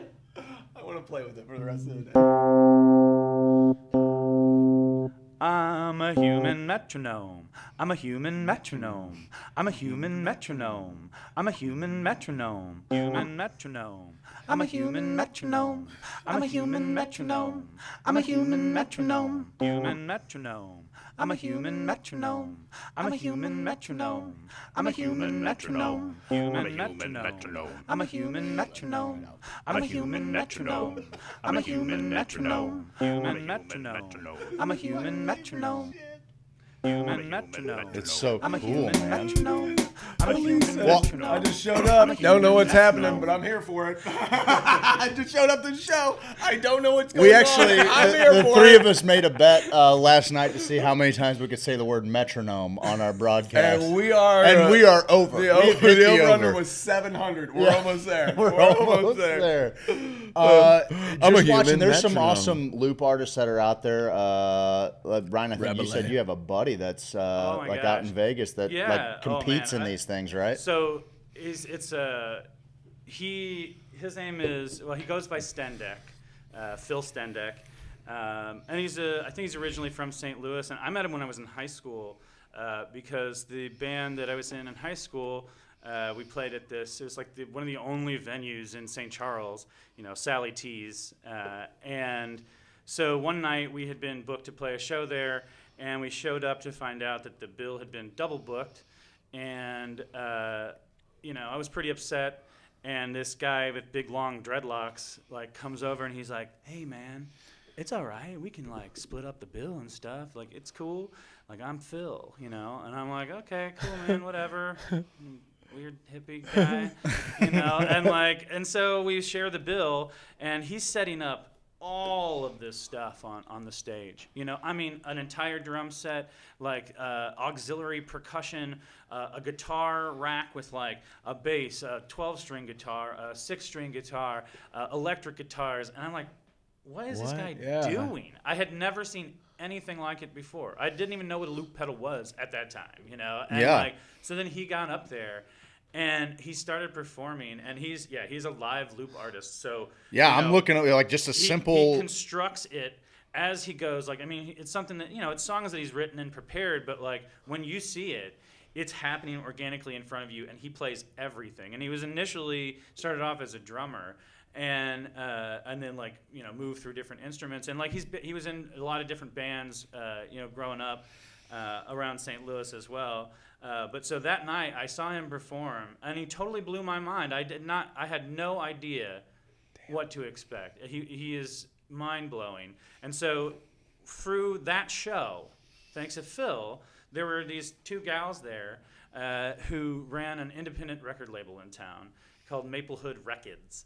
And they saw us play, and then afterwards came up to us and said, "Hey, we run this local record label. We think that you guys are awesome. Like, we should talk about it sometime, And so, and we ended up signing to their independent label, and we put out like our first or a second album, not self-released, with them, and that also just began like this long relationship that I had with Phil, where we played tons of shows together, and we're like label mates, Yeah, so sure. We would have once a year we would do this fundraiser called We'll Rock for Food, where it was like a collection of St. Louis bands that all played at a VFW hall over in Maplewood, and the admission was canned goods, and then we donated all of the proceeds to the St. Louis Food Pantry, and like we would put out a compilation every year, and all the proceeds from that also went to the food pantry. And so we'd always see each other around, and play a lot of shows together. And so he moved out to Vegas. He's sponsored by Boss at this point. Dude, he's the world champion, grand prize winner. Yes, Phil Stendeck, Stendek. Yeah, please check him out. You have just go check him out. I can't even. It's like one of those things I can't accurately describe what he sounds like and how good he is. Yeah. You just have to watch. The YouTube videos that are out there are by Roland Media and also Boss Channel. So they're clearly he's on a next level, and I would attribute him to like my first exposure to loop artists. Like I had no idea that they were a thing, and now they are a prevalent thing. And One of my favorite other loop artists is Mark Rebelay too, and I think we've talked about him a lot. And I've seen him a couple times, and it's just like he's just on a different level. You know, he is tapping into something, and he comes at it with this raw energy that is mind blowing. Can you add effects within that? Oh yeah. See, because that's like so you can make your guitar sound different. Well, you can make your. Man, I wish you guys could hear it more out here because I. Oh, we're gonna play with this thing. Yeah, as so long I as can you'll like. have us. Oh yeah, I can manipulate my voice. I can manipulate. So I have a thing on here. I had it queued up for something I was working on, but let me see if I can find it. We'll be a few seconds behind it. We'll be able to. Yeah. So I can adjust the sound until it comes way down low like this. Or we can get really fun up here. Now we're listening to. Oh! We just heard it. Oh shit. Okay. All right. Oh my God! Quit the show. I know we're gonna be making stuff What are that is we so doing? cool. This is dumb. Ms. Marketing came a day early. Sorry about you, bud. Sorry, Ms. Marketing. If you want to increase your lead generation, he's the guy. He's a sharp cat. He is a sharp cat, and I mean, I'm just cat. gonna throw in just a something people little snippet here from Bundy Property Group. Jason, you never leave your house anyway. This he said day, I would never leave my 1790, the house if I had tricolor one. was chosen as the official flag of France. That's from Bundy Property Group. Good job, France. Make a fucking decision on your flag. Hey, what are you doing, bud? What are you doing? What are you guy? doing, bud? You're sailing the seas with just willy-nilly flags everywhere. Pick a flag. Pick a flag and stick with it. Stick with it. Okay, Pick a flag guy? and stick with I'm it. sick and tired of people flip-flopping on flags. No doubt. I hate it. Flag flop. Flag floppers. flopping. We don't say that on the show. Flag floppers Yeah, anymore. it's found because offensive. It makes me so upset when people flag flop. Flip. You know what, Steve? I stand here and I see what a guy who's already got all of these unbelievably creative ideas up here, and I'm like, what does that do for something like Who's Your Own Adventure? Right. Well, and I definitely want to talk about that. Well, I think we can definitely get to that. This can be. I mean, imagine this whole thing. Yeah, we're hurtling through space now. Because Joe Rogan, God love him, his new set is went pretty backwards. cool, It's but all right. It's fine. I mean, the capabilities of what we could do here, I'm saying we're better than Joe Rogan. Yeah, As sure. It boils down to we it. got about 123 million less followers, but our setup is better, is what you're saying. No, it's probably not even better. But we're in the It'd same be conversation. pretty cool if it was, though. Yeah, no. But his thing was the spaceship. Do you judge everything by the metric of is this better than Joe Yes. Rogan or not? Yeah, we fail a lot. Yeah, we're just constant Except failures. he's never seen a football game ever in his life. Yeah, he didn't care about it. I know, but you never one's never He been didn't on. have time for it. Before he had a lot of time during Hey, Fear Factor. Whatever.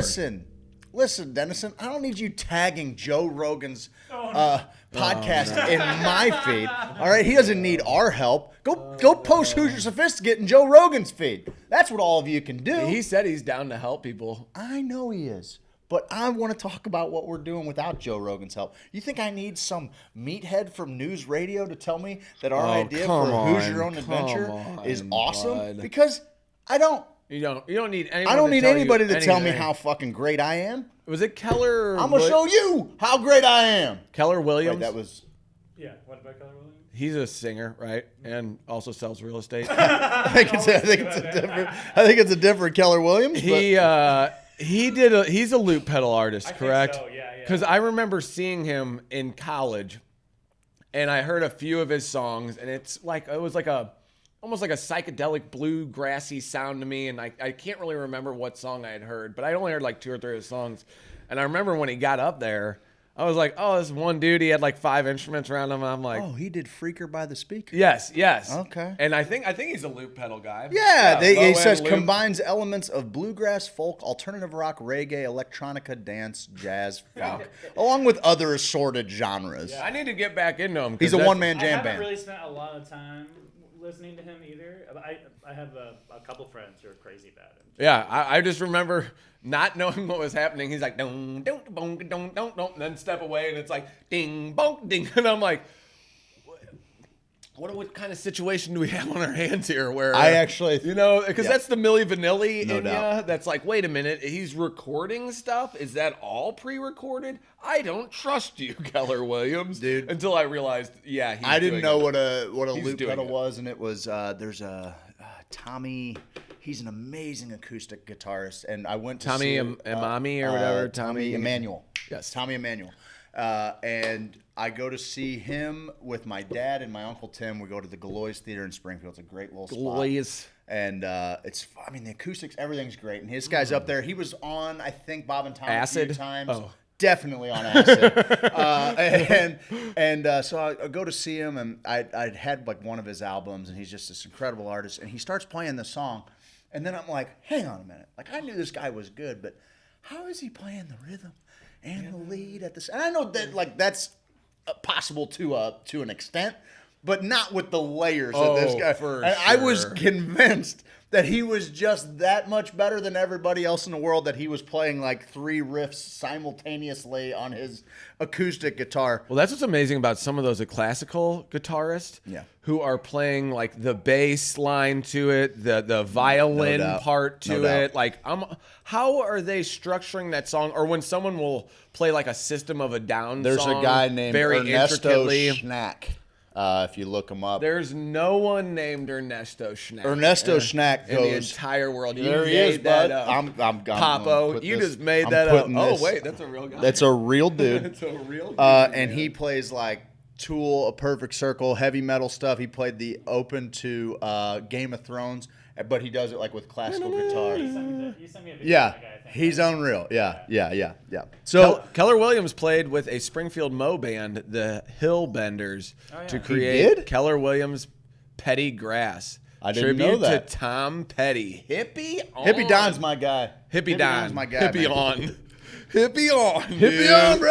Hippie on, dude. Hippie Don. I'm a moron. Yeah, so I guess to also get back to Who's Your Own Adventure too, and how like this has it has been my #1 creative goal of 2020, and it has I've almost felt like a madman at some point. Yes. Like, I've been working super hard on this, and I have notebook after notebook filled up. I've seen him. And so getting this and being able to use this, like you were asking, like, can you put effects on instruments and vocals and stuff like that? So as I've been working on Who's Your Own Adventure, it has been an incredible tool to use. I can create soundscapes. Yeah, set a even scene. with your MIDI controller, can you like program your keyboard as a soundboard? As a soundboard, yeah, I could. Yeah, I could upload into individual keys what cues what. I also have a foot controller that I haven't really gotten a chance to really get into it, but I plug it into here, and then it's got multiple foot pedals and volume controls on my feet. Okay. So then I can control all the looping with my feet instead of with my hand. So you quit what you're doing right now, whatever you got going on in your life. You're a teacher, not important.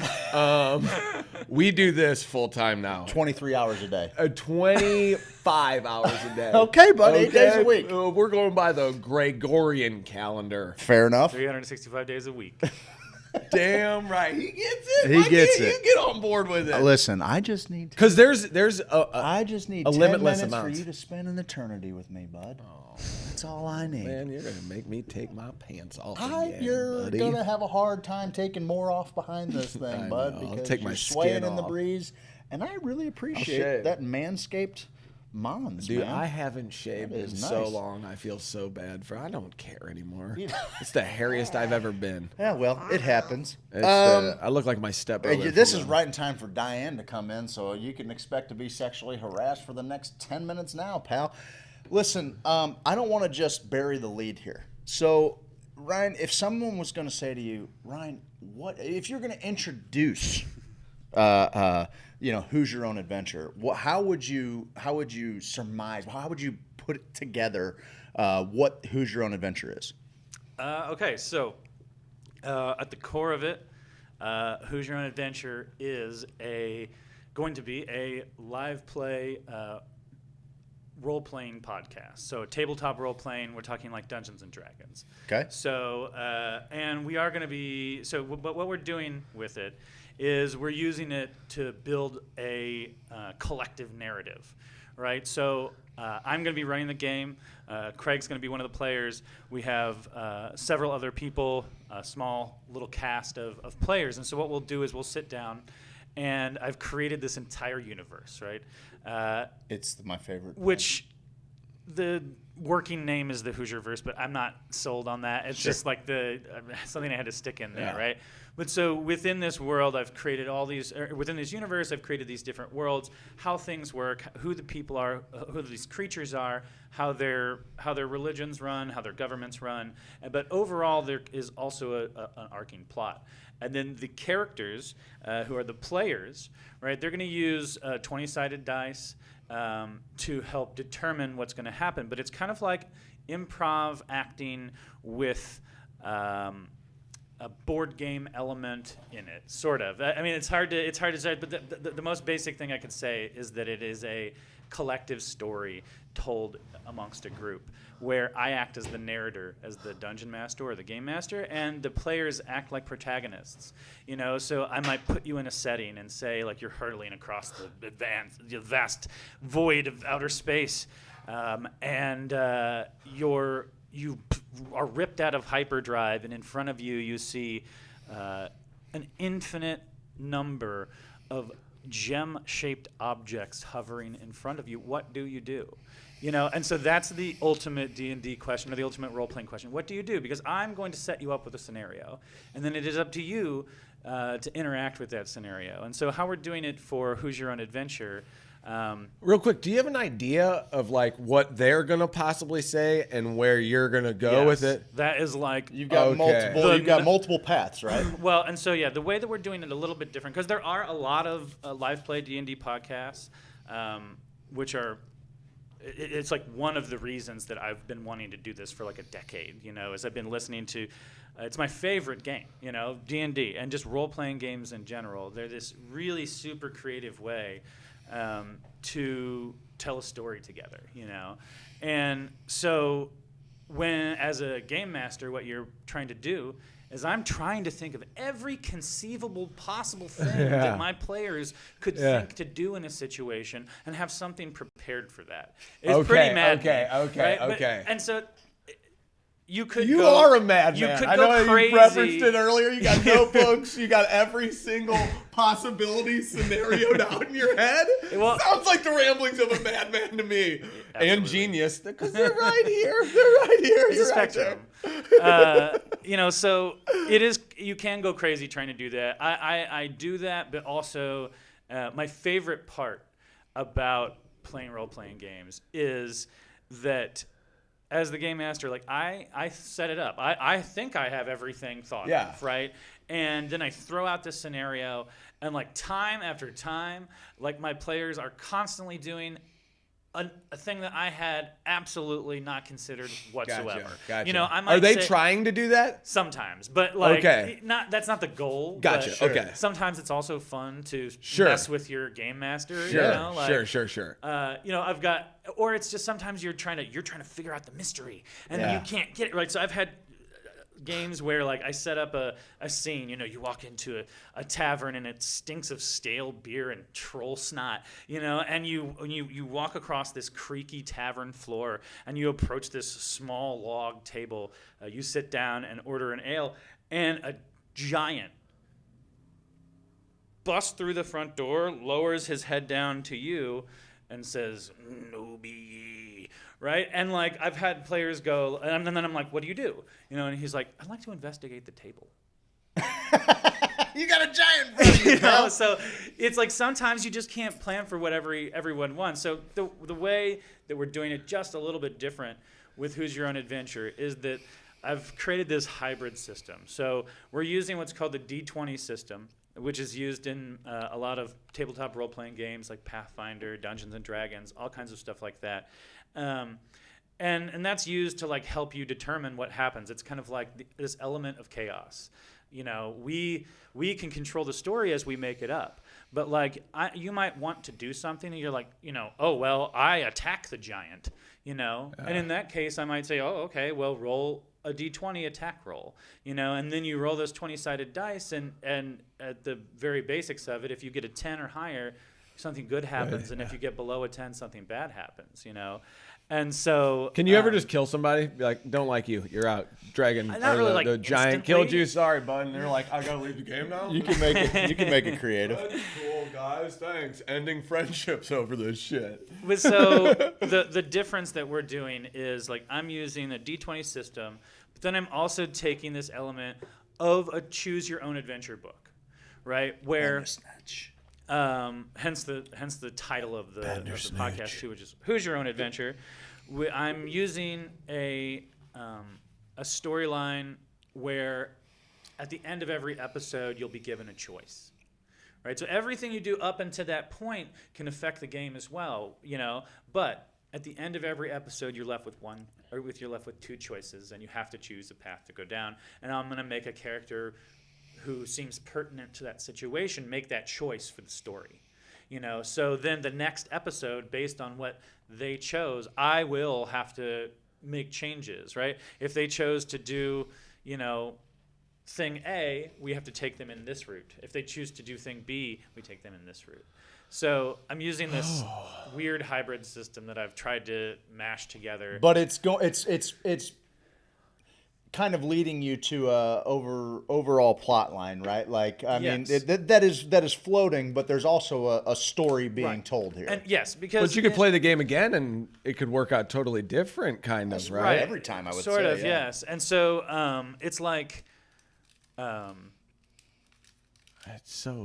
It's wild because it's like unlike any game that I've ever played. No one around me has ever played Dungeons and Dragons. I was cool. Yeah, real cool, right? You were listening to Vin Diesel's new. Dude, that is a banger. And he's like a huge D&D. Yeah, it's a banger. Well, if he's into it, I'm into it. I know. You guys, nah, I'm all right. Yeah, I get it. Vin Diesel's into D&D. A guy that lives his life a quarter mile at a time, you're in, pal. I am in love with that man. Yeah, he's a breakdancer too. Yeah, there's some huge live play and role playing games are commonly used by actors. It is played by actors, and it's just you got to kind of be a dickhead to be like that wouldn't make sense to do that. Like, do you ever get people like that? Or all the time? It's like a stereotype of like within this little microcosm of role playing. It's like totally like.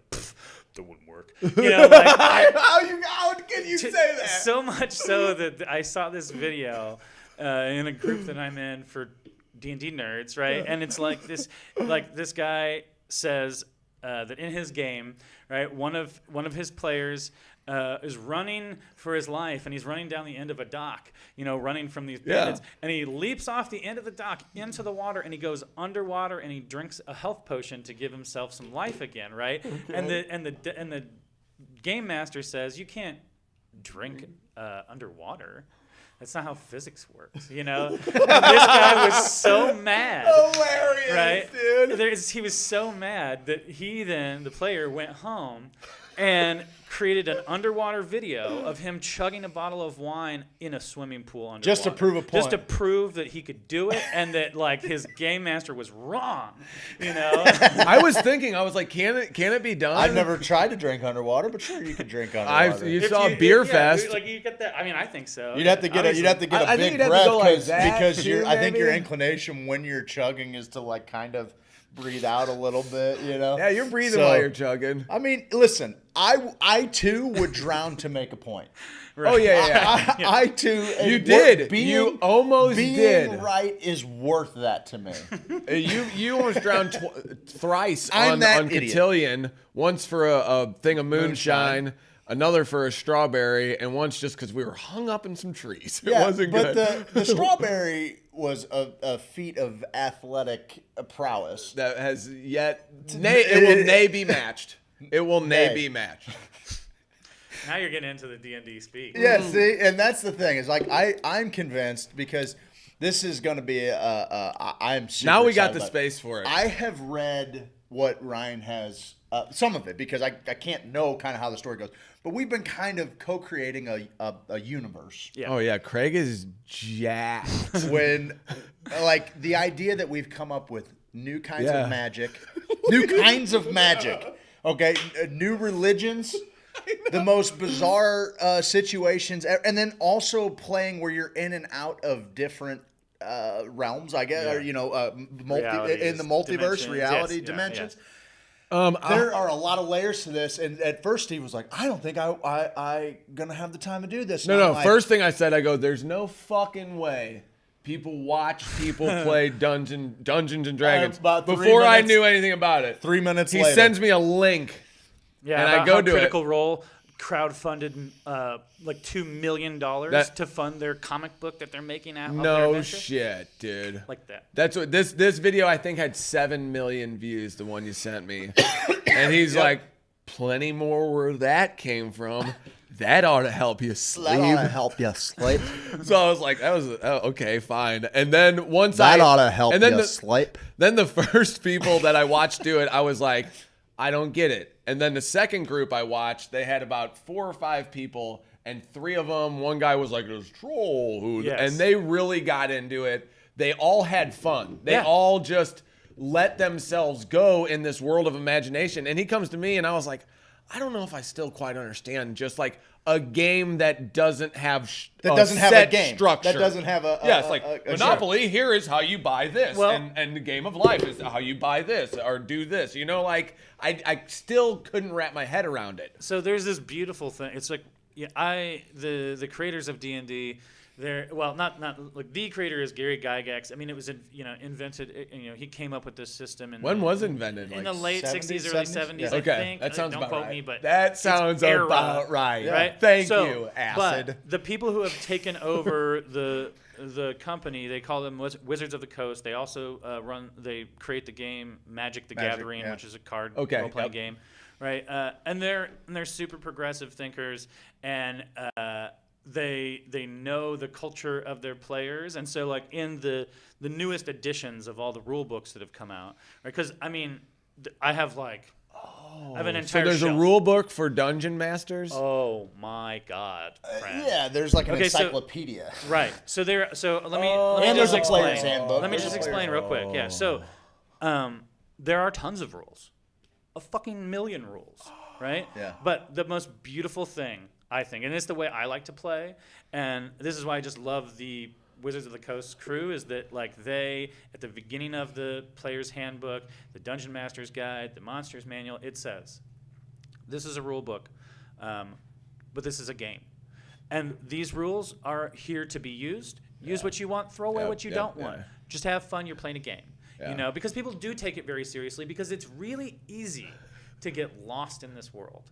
Yeah. Right? It's really easy, and I think that it's cathartic, because and so I do. I think the world needs it right now. What's that? He thinks the world needs to get lost in something right now. And so I worked at for the last 3 years I worked at a elementary and middle school as a music teacher, and I started the Dungeons and Dragons club there at the school, because there's this non-for-profit group called Game to Grow, and it's like I'd have to look it up specifically to remember exactly what the two guys do, but one of them is a child psychologist. The other is has something to do also with like child development, right?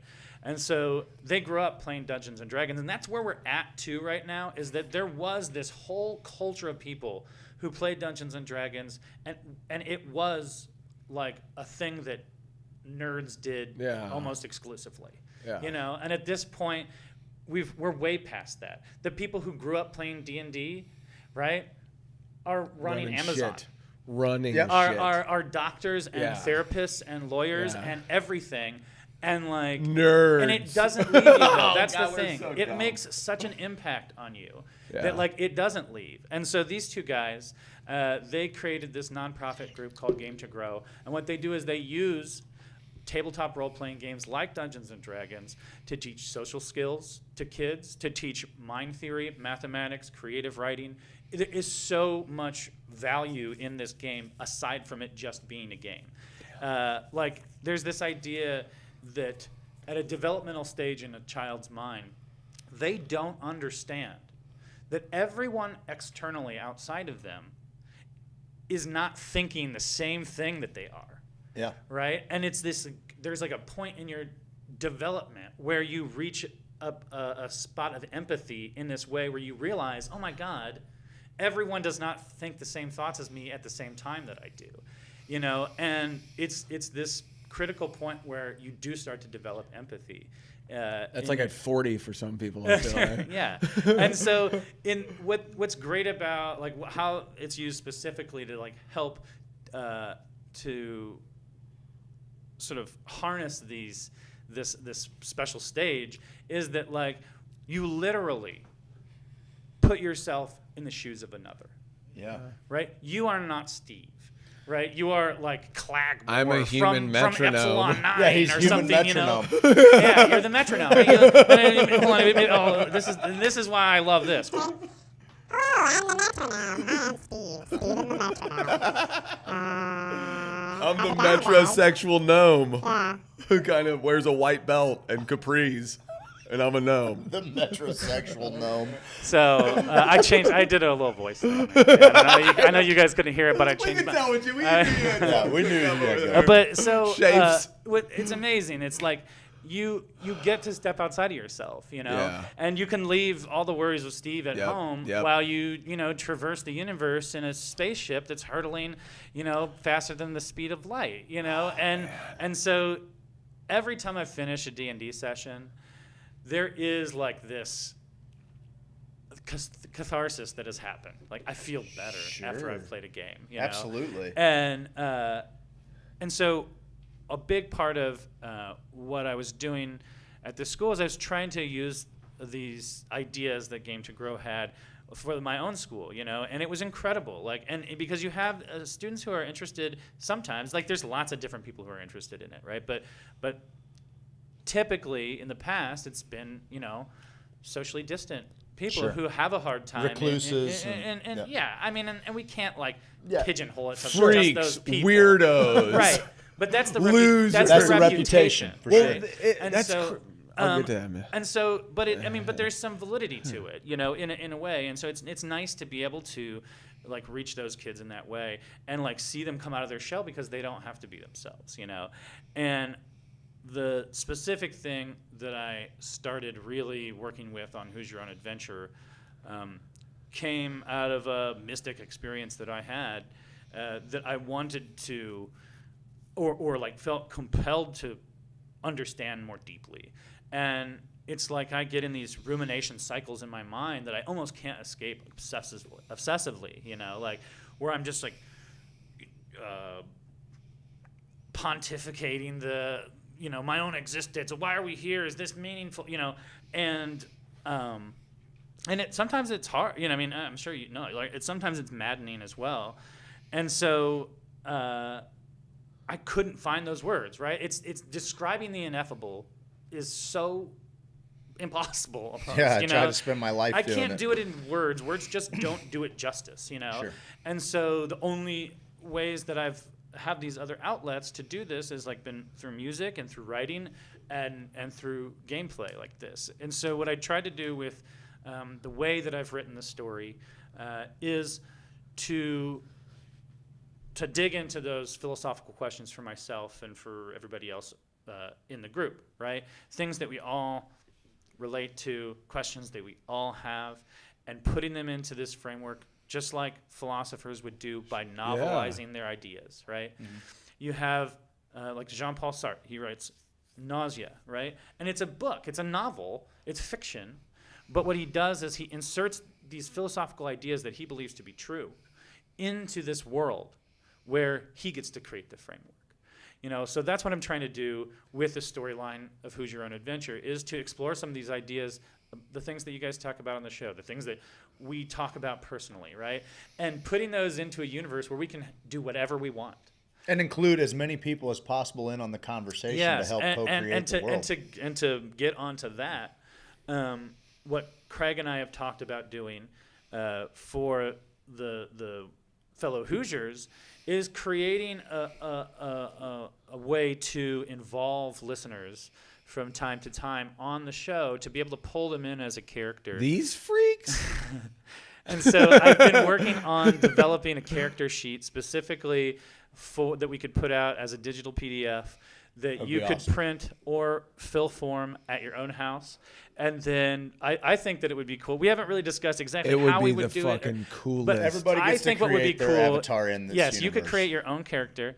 And then I think what would be cool is that from time to time we have like a thing where, we pick out of this pool of people who create these characters. And then we can, from where you are at home, you could Skype in or whatever, Zoom meeting in, and we could throw you up in a little box right there. See where my hand is pointing? Yeah, right there on the here. green You screen. could be here. Look, this is not, we're not in an existential hallway here. Yeah. This is a wall of green. It's true. And so, I really want to, I really want to be able to include the listeners too, because I think that it's, especially once you start listening to the story, any of these D&D games, right? You get hooked, and you begin to feel like you know the players. No and doubt. like and so, but here you literally do know the players, because we are friends and we go to these events together and we have this community, so We players. Baby. Players We're gonna just play. players. It's great too because we always hear about anxiety, and it's very ironic that we kind of grew up in this 80s, 90s era of like, here's what a cool guy and girl is. Here's what a nerd it was really is. bizarre. Well, it was in like, South City. It didn't really exist because we the didn't have enough apex. kids. Maybe the 80s were, but it was kind of the apex of that like the stereotype. shopping mall. Sure. Stranger Things. Mid-America. Yeah, Stranger Things. There you go. Perfect. And this is the deal. This is like the weird overarching thing that all of this, because I think it is so therapeutic in all the ways you're talking about. And as someone who hasn't immersed myself in it yet, and I don't really have a problem being anxious. Built to role play. You are like a living role-playing character. That's what Craig. Craig's like, you idiot. Like, when you do when this. he told me that you were like, I'm not sure. We tried. I don't know. And I'm like, I still feel weird about it. I'm like, kidding? I don't know. That you are. He was in a wig yesterday. How many George wigs have you Washington. worn today? 3. 3. What are the names of the people who wore those wigs? What are your characters' names? Leo Shaboom, Missouri Madman, Daniel Slinger, and the other one was just George Washington. I can tell you that even if we didn't play D&D, using some of the methods to create a character in D&D, I could help you flesh out those characters to where they have huge backstories. And then you can play them better because you know how they would react to a situation. Oh, how dare you make me better. I want to share with the crowd at a moment that happened with the three of us. And also with our significant others. I believe my brother was there, and Jenna was there, and we were all just sitting around. I think it was after the sing-along. And we're just having a good little time. Maybe it wasn't the sing-along. Maybe I think it was, maybe. Maybe early on in the sing-along, or when we got back from sing-along. Anyway, we get back there. Ryan's just finger picking, giving us a little treat. We're all singing along. Nice John Prine, just some awesome old country standards. Good time. Yeah. And then there was this hickory salesman that came in. Okay, we decided we were going to co-create a song, and this big Texan hickory salesman, I didn't even know they existed. All other woods are dog shit. This man sells hickory. And I watched Steve turn into a person who sold hickory wood. Who sold hickory wood. Exclusively. Better than anybody's ever sold hickory wood. I was at the end of this song, by God, if I wasn't thinking about... I wonder what the prices are in the hickory market right now. I could smell the hickory. I hate anything that's good for me. You guys know that. Yeah. I'm a self-saboteur. Yeah, sir. you are that, sir. So that's why I'm like, I don't know. What if I find my niche here? You can have a character who's a saboteur. No, I think with this, I don't want to give away too much, but I think it's worth noting that like Craig in this story is playing himself. Yeah, you can just be Steve, man. Okay. Well, no, and I love every aspect of it. The little thing that scared me before too is being at the house. Now that this is here, and I can kind of get away a little bit. I want to build. a cockpit that we can sit in that looks like looks like space is flying around us. Yeah, We've talked. We got a there's set. There's so many ideas that we've talked about, and I'm beside myself with excitement. I can't wait to get started because also it's like we're doing it right now. We're starting feel this fucking. This is already getting. This is already. People have said, "Well, you guys found the missing element of the show you didn't know you needed." Like I was like, no, we knew. Oh, we've been talking about it forever. We knew. Okay. The anxiety aspect of people in nowadays, that if you're considered cool, you got to kind of always keep up a little bit of facade that, hey, I'm always cool. It's nonsense. Today it's kind of going away, I feel like. I feel like those barriers are breaking down. I think we're getting more cerebral as the digital network kind of connects all of us. At least in a personal way, I thought, I got to kind of look cool and kind of date cool and be cool just to kind of stay out of the realm. I wasn't like I was picking, like I never had the means to be able to pick on anybody. I was never able to do that. Would have, just couldn't do it. Just never could do it. It's so interesting that Dungeons and Dragons, it helps break down that part. And if anyone needs that more than anyone, it's people who really worry about what people care about you. Because if you can go to a make-believe world and be silly, people have an issue being silly. They're like, I'm being silly. No doubt. I'm getting laughed at. I'm not sure if people are laughing with me. So if you can take that and break down people's walls, I think it helps with their anxiety. Because one of the things we hear in the cannabis industry is like, ooh, I'm anxious. I'm anxious all the time. Cannabis helps with my anxiety. I can't be around people, can't be around large crowds. And it's kind of interesting that was the stereotype of the D&D person, where if you kind of combine these worlds of being like, I'm cool because I'm cool, I like myself, and I can also get lost in a world of imagination, because that's what I love about playing with my kids. Ivan is fighting the Marvel characters in the front yard. I would so recommend playing D&D with your kids, and I will be happy to bring my kids to your house so that he can play with us, because I do it with middle school kids at the school, right? But just because it's something I'm so passionate about, like my kids are like, what's D&D? I want to play. What are you playing? What are you doing, right? And so I play a really simplified game with them, and I still let them roll dice, but they've created their own characters. Their characters have backstories. We play adventures. We play a really simple game, a 29-sided die, where we each have 4 attributes. Actually, it's 20-sided. It's 20. 29, dude. How could you even do that geometrically? What a nerd. What kind of polyhedral do you think you're feeling this, sir? Can't do it with these guys. I play D&D with my kids all the time. Yeah. And actually, for Halloween, the kids and I are going to our friend's house that I run a game for the adults, and we've been running a game with our kids over the last year or so when we get together. Because that's the thing about D&D is it's like this long-term game, right? Do people play them for years and years and years and years? The group that I'm actually a player in has taken a break for a while, but like I have been playing the same game for like 2.5 years.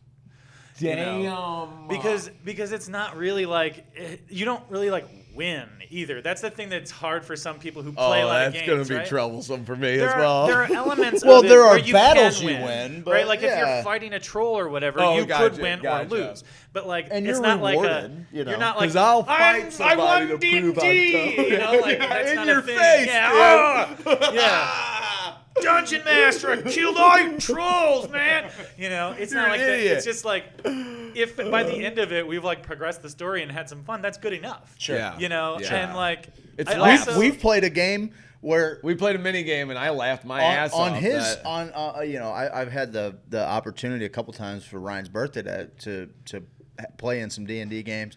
And I've got a character that I've used for the last few years. Bastus Chaos. Bastus Chaosborn. He's a beardless dwarf, which is like makes him a total outcast. For shame. Just brought shame. Even the women have beards. He can't grow a beard. Anyway, the last one that who knows? He was scorned by the dwarven gods. Anyway, he's a cleric.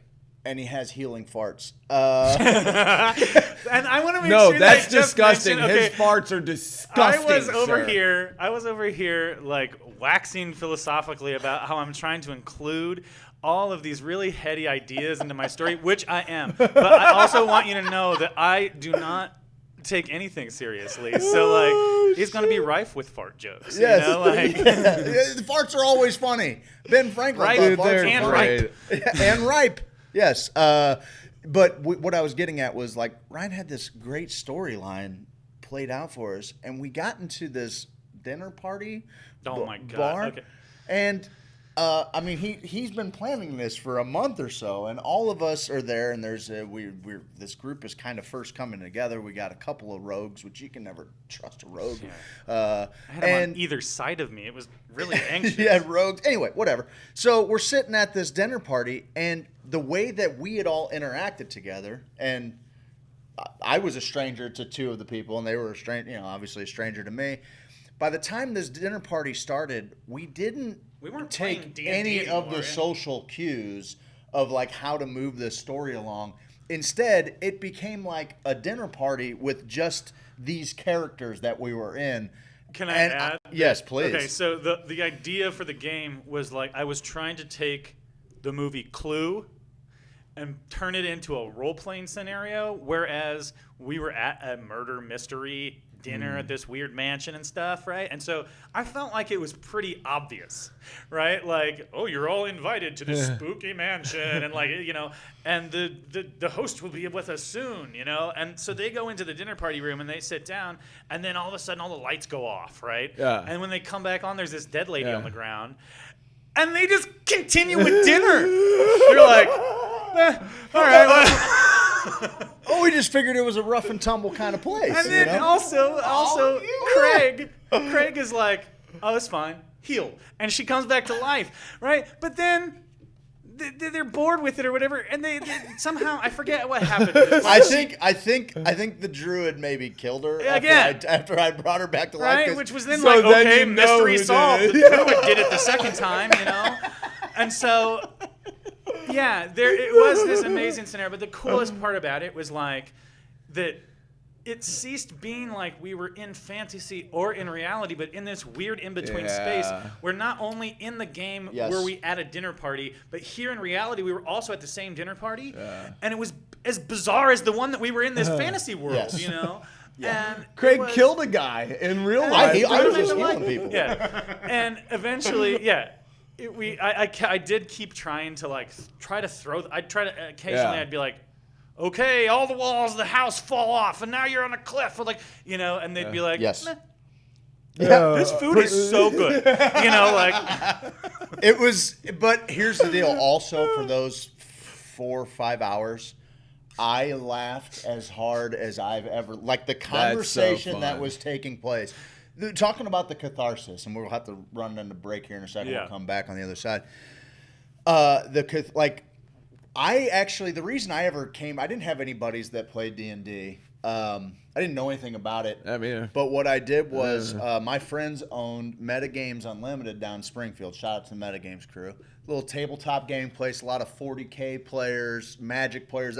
I think we got into Magic, and it was through Magic that we found out, about this place. And we started going up there, and then it turned into a LAN center, so we'd play in our Counter-Strike LANs and things like that, 5-on-5. Just before everybody had high-speed internet. You could go up there and play on their computers? Yeah, you rent by the time. And that was before everybody had, high-speed internet, so that was how that was a big deal. And we would also, there was LAN 10 or 12 parties. computers there, so there'd be LAN parties. Yeah. And eventually, technology. How old were you when this happened? This was in high school. I mean, from the time I was 16, 17. Because I remember Halo being a big thing. Yeah, Halo kind of came. That was a little bit later. That was probably 03 because you could play on the same network, and then we were like, well, I'll tell you what. When we went to CPL in Dallas, there was also an Unreal tournament. An Unreal tournament. And there was a guy named Fatality, and he was like the first dude that I remember making big dough. There were other dudes, I'm sure, but unbelievable. But at that point, this was 2003 CPL at the Hyatt Regency in Dallas. It was one of the best times ever. We've talked about it on the show before.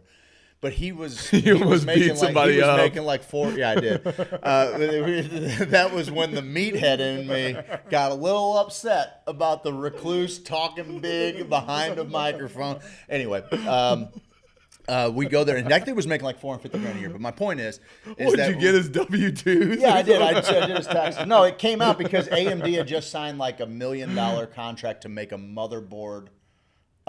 With his name, a fatality motherboard, and I was like, this guy's my age, and he's got like sponsorship. Oh my god, get like because of like how good he was at playing games. You know what I mean? Halo and Unreal Tournament, whatever. Metagames was this gaming store, and it was awesome. We'd go up there and we'd play all these different. We'd play Magic or we'd play all these different computer games, but there was always the role players who would be sitting there, and it was a good little place for role players to meet up. And these were people that, like, I would say in our waking reality, we don't share a whole lot in common. And I would overhear these conversations that were taking place.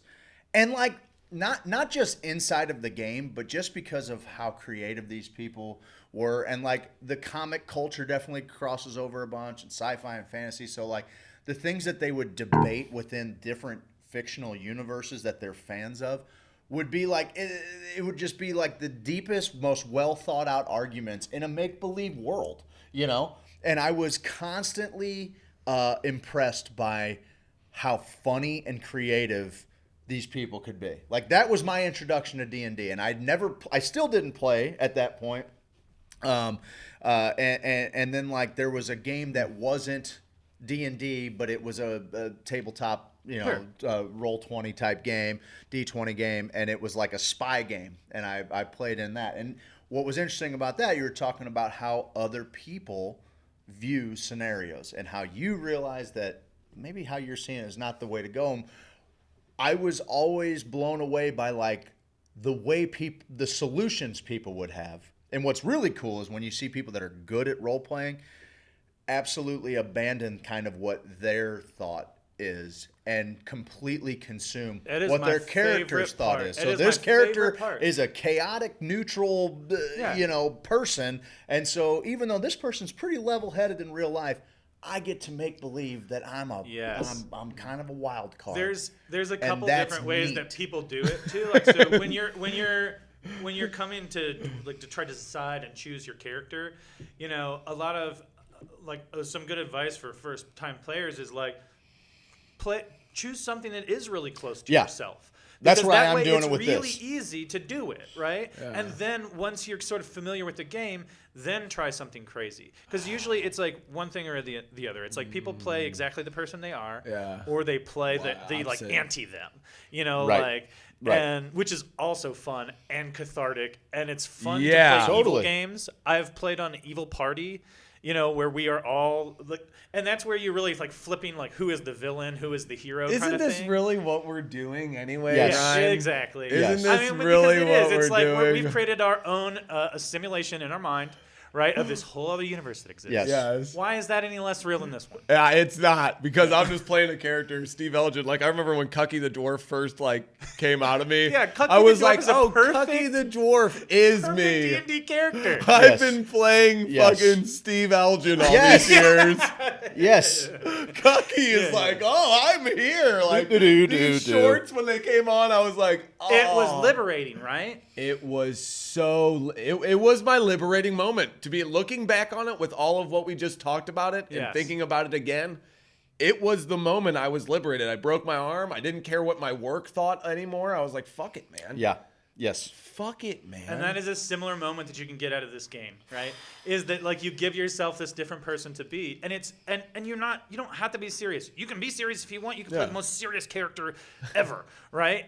Or you could just have fun. Yeah. I mean, maybe that's fun for you. I don't know. Yeah. Play how you want, but like, it's great to just trade places with someone, be someone else for a while. It makes you feel better. It makes you forget about the problems that you have. Not to say that like, you don't have to come back to them and face them, but sometimes having that respite gives you the wherewithal that you need to push through those things when you come back to reality. Sure, I'll do heroin. Much like other scenarios that we are similar to that as well. Hey, listen, we're a little overdue for a break. We are overdue but I for wanna, a break. I want to talk. We'll talk a little bit more about this. We've got some Missouri cannabis news we got to cover because these people. I've covered on a Missouri cannabis podcast. I'll tell you guys right now, you've probably been poisoned. Okay, You want me to Missouri take you guys out with a song on that DHSS note? is probably poisoning you right now. No, I've got word that someone who had a bag in the industry is getting it tested right now. Is that going on right now? I don't know. It should be testing labs are going to test 3. There might be mold, bud rot on the first batch of cannabis. And it's not good for your lungs. It's not looking good, man. It's not. I just saw a picture of a deer who died. The bones were there.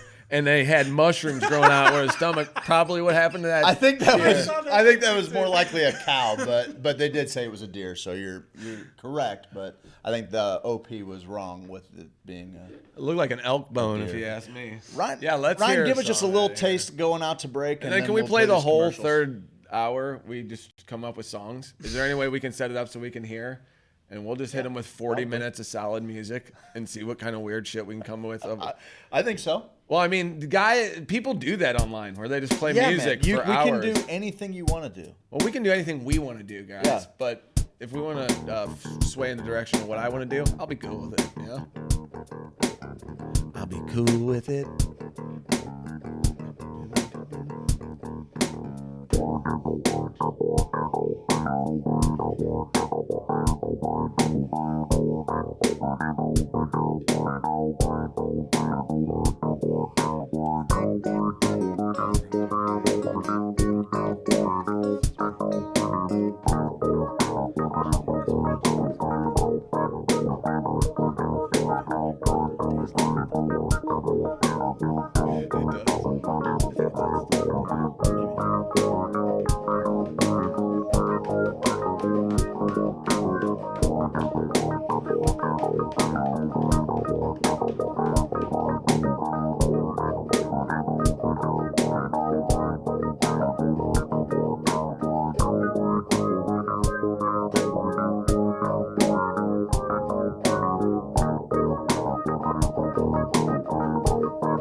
Insurance 314-961-4800.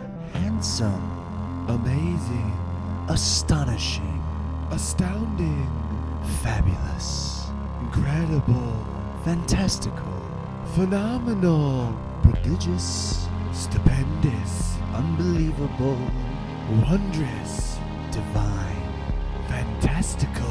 No, seriously, he's fantastical. You got a house, go on and get it insured. You got a car, you gotta get it insured. You got a life, go on and get it insured.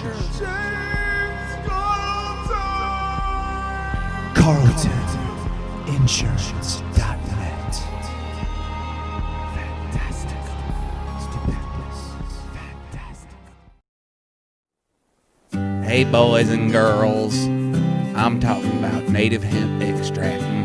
That CBD. That CBD. Inside of me. Inside of me. That CBD. That CBD. Sweet delicious CBD. That CBD. That CBD. Got the CBD.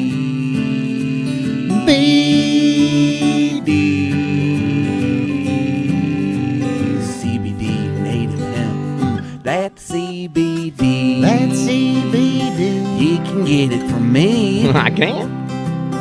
That CBD. That CBD. Inside of me. Inside of me. That's CBD. That's CBD. Inside of me. Inside of me. Inside of me. Inside of me. Inside of me. Inside of me. No. Inside of me. Inside of me.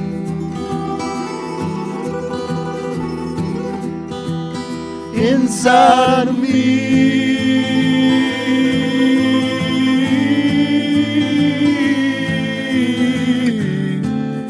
Native hemp extract. 1,800 milligrams of total cannabinoid goodness from Pike County, Illinois. Get yours at HoosierSophisticate.com.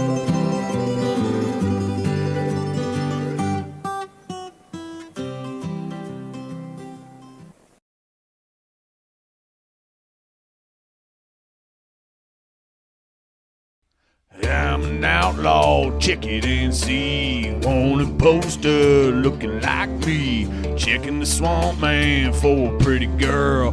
Being an outlaw in an outlaw world. Hey, I'm an outlaw, check it and see. Wanted poster looking like me. Walking my hound dog, surfing that swamp. Catching crow that do the sweetly stomp. Everybody do the sweetly stomp. It's a stomp, it's a wiggle, turn around, a little tickle. It's a stomp, move your feet, head on down to Sweet Leaf. Head on down to Sweet Leaf. Head on down to Sweet Leaf. Dude, man, get on down to Sweet Leaf Emporium and do that Sweet Leaf stomp, man.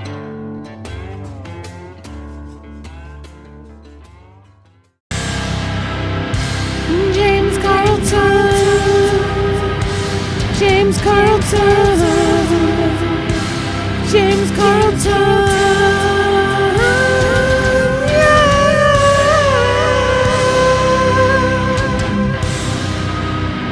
You gotta get your insurance. Gotta get that State Farm insurance. You think you found the best insurance agent in the game?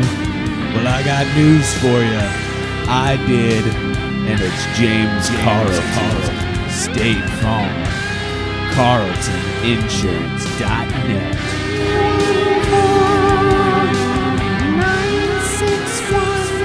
961-4800.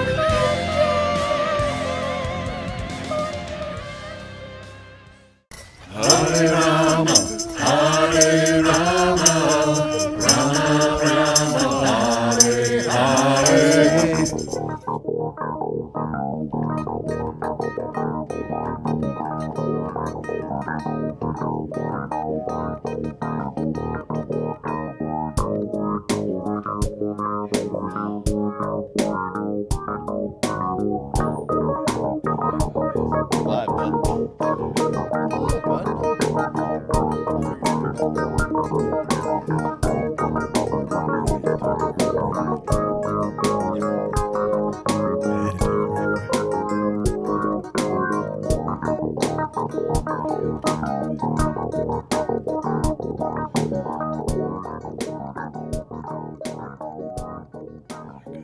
Welcome back.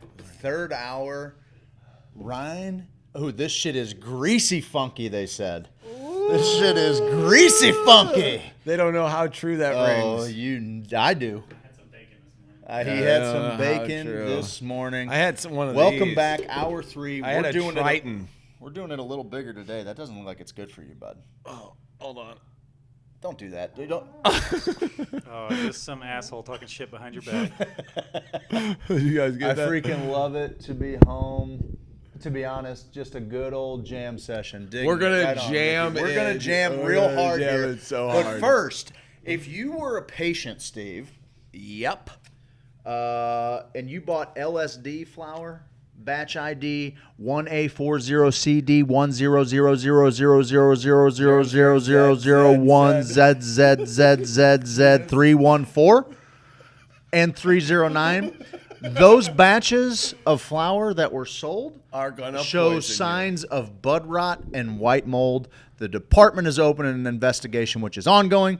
This investigation has been greatly aided by our track and trace system, which allowed the department to quickly place a hold on all remaining product from the relevant fart for that part from the relevant batch, and to also track this product from cultivation to the patients.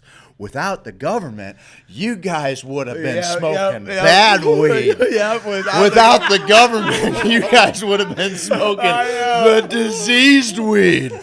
Oh, man. Through this system, we have identified you, Steve, as a patient or caregiver who purchased this product, so we are contacting you to alert you to the possibility that the product you purchased may not be safe for consumption. The relevant product batch passed all required testing prior to sale. However, it is undergoing additional testing at this time. Steve! Yes, Craig?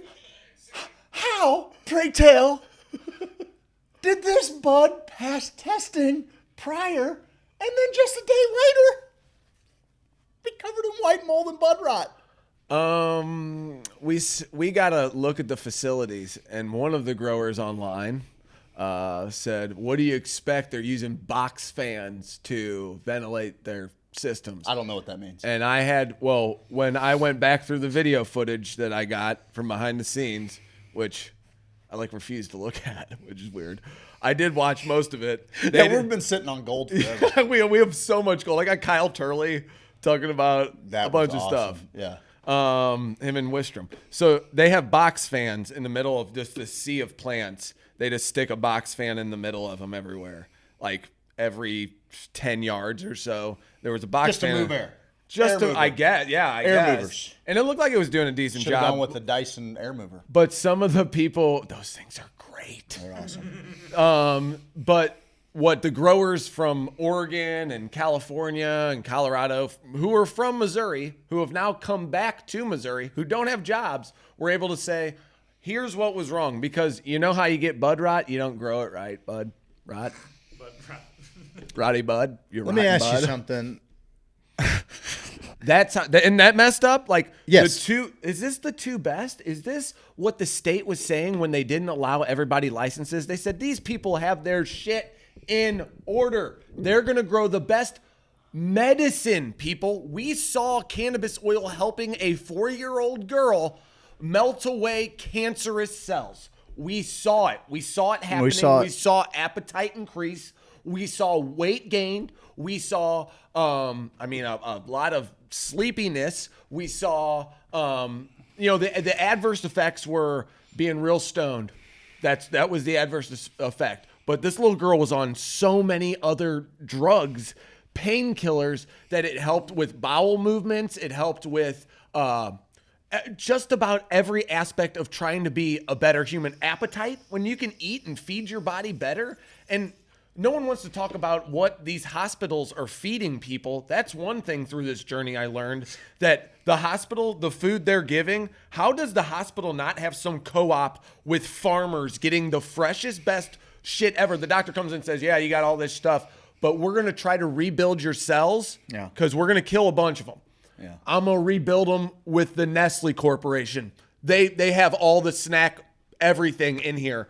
When they were bringing out food, I'm like, you've got to be shitting me that this is what our hospitals are doing to people.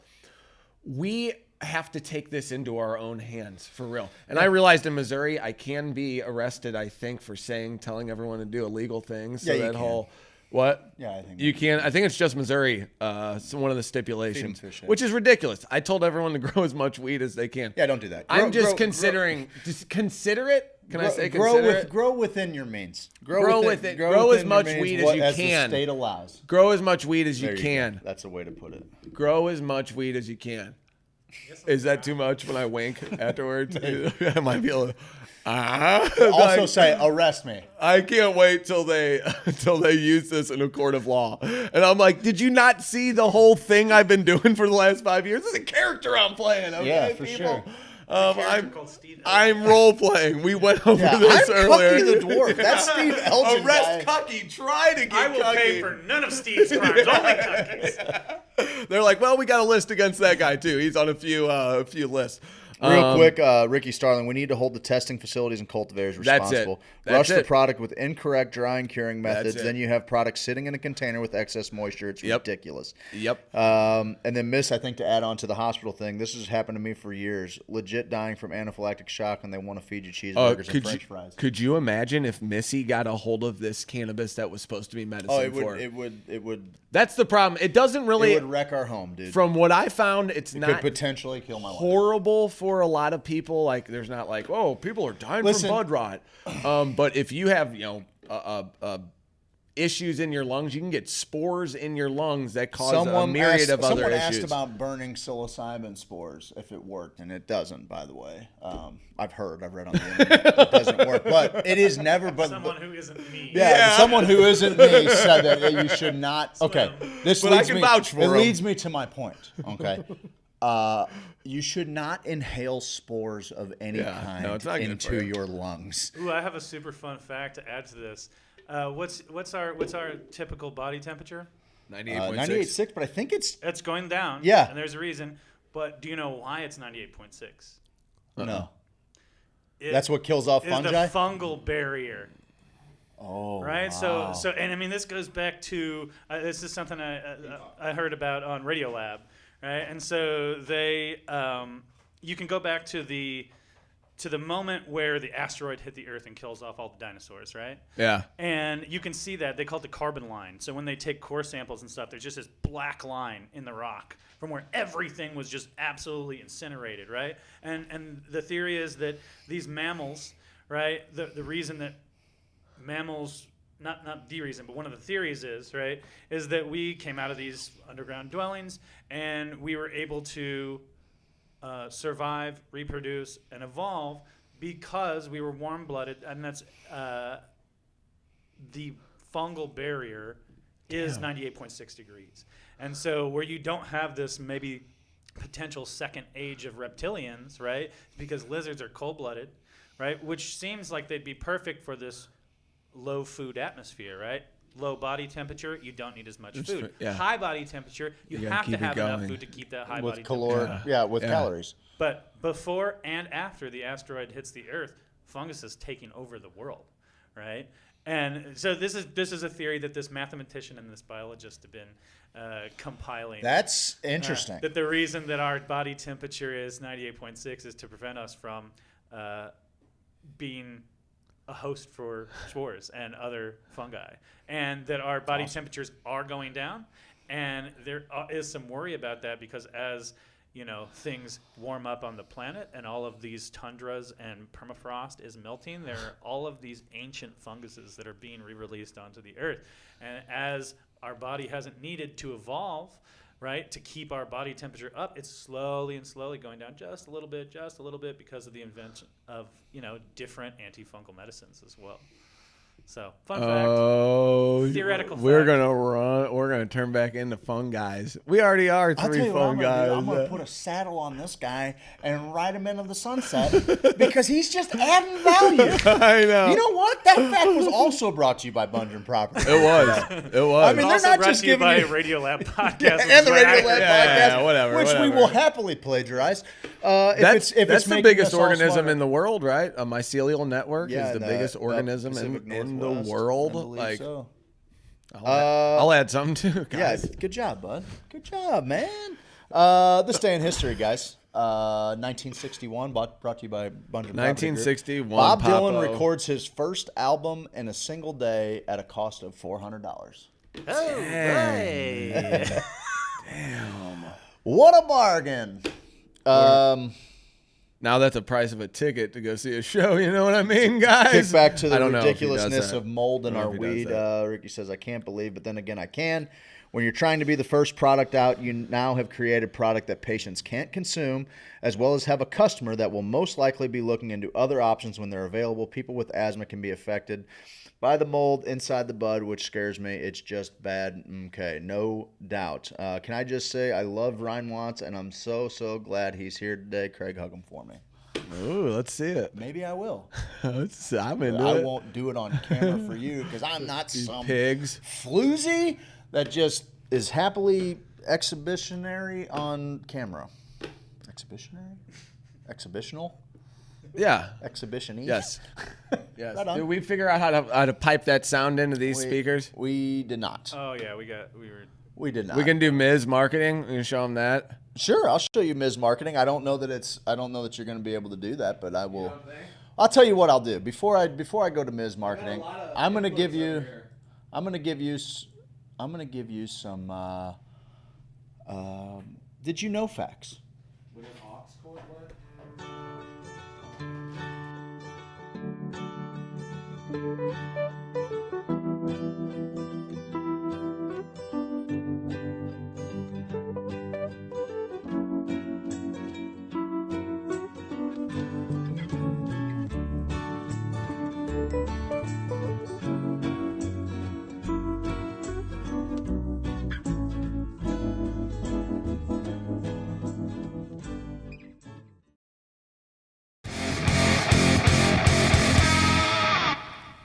Oh, hey.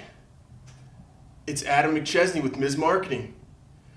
We specialize in lead generation, filling your pipeline, and taking care of your payments. Give us a call today. Adam from Ms. Marketing took me from 10 leads to 300 leads in a month, and I became the strongest boy in the schoolyard. He increased the revenue for my fit charter fishing business by 30% in 1 month. Ms. Marketing. What was that Facebook algorithm?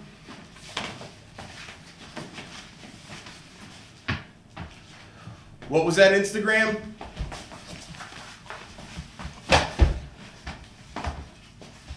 Ms. Marketing.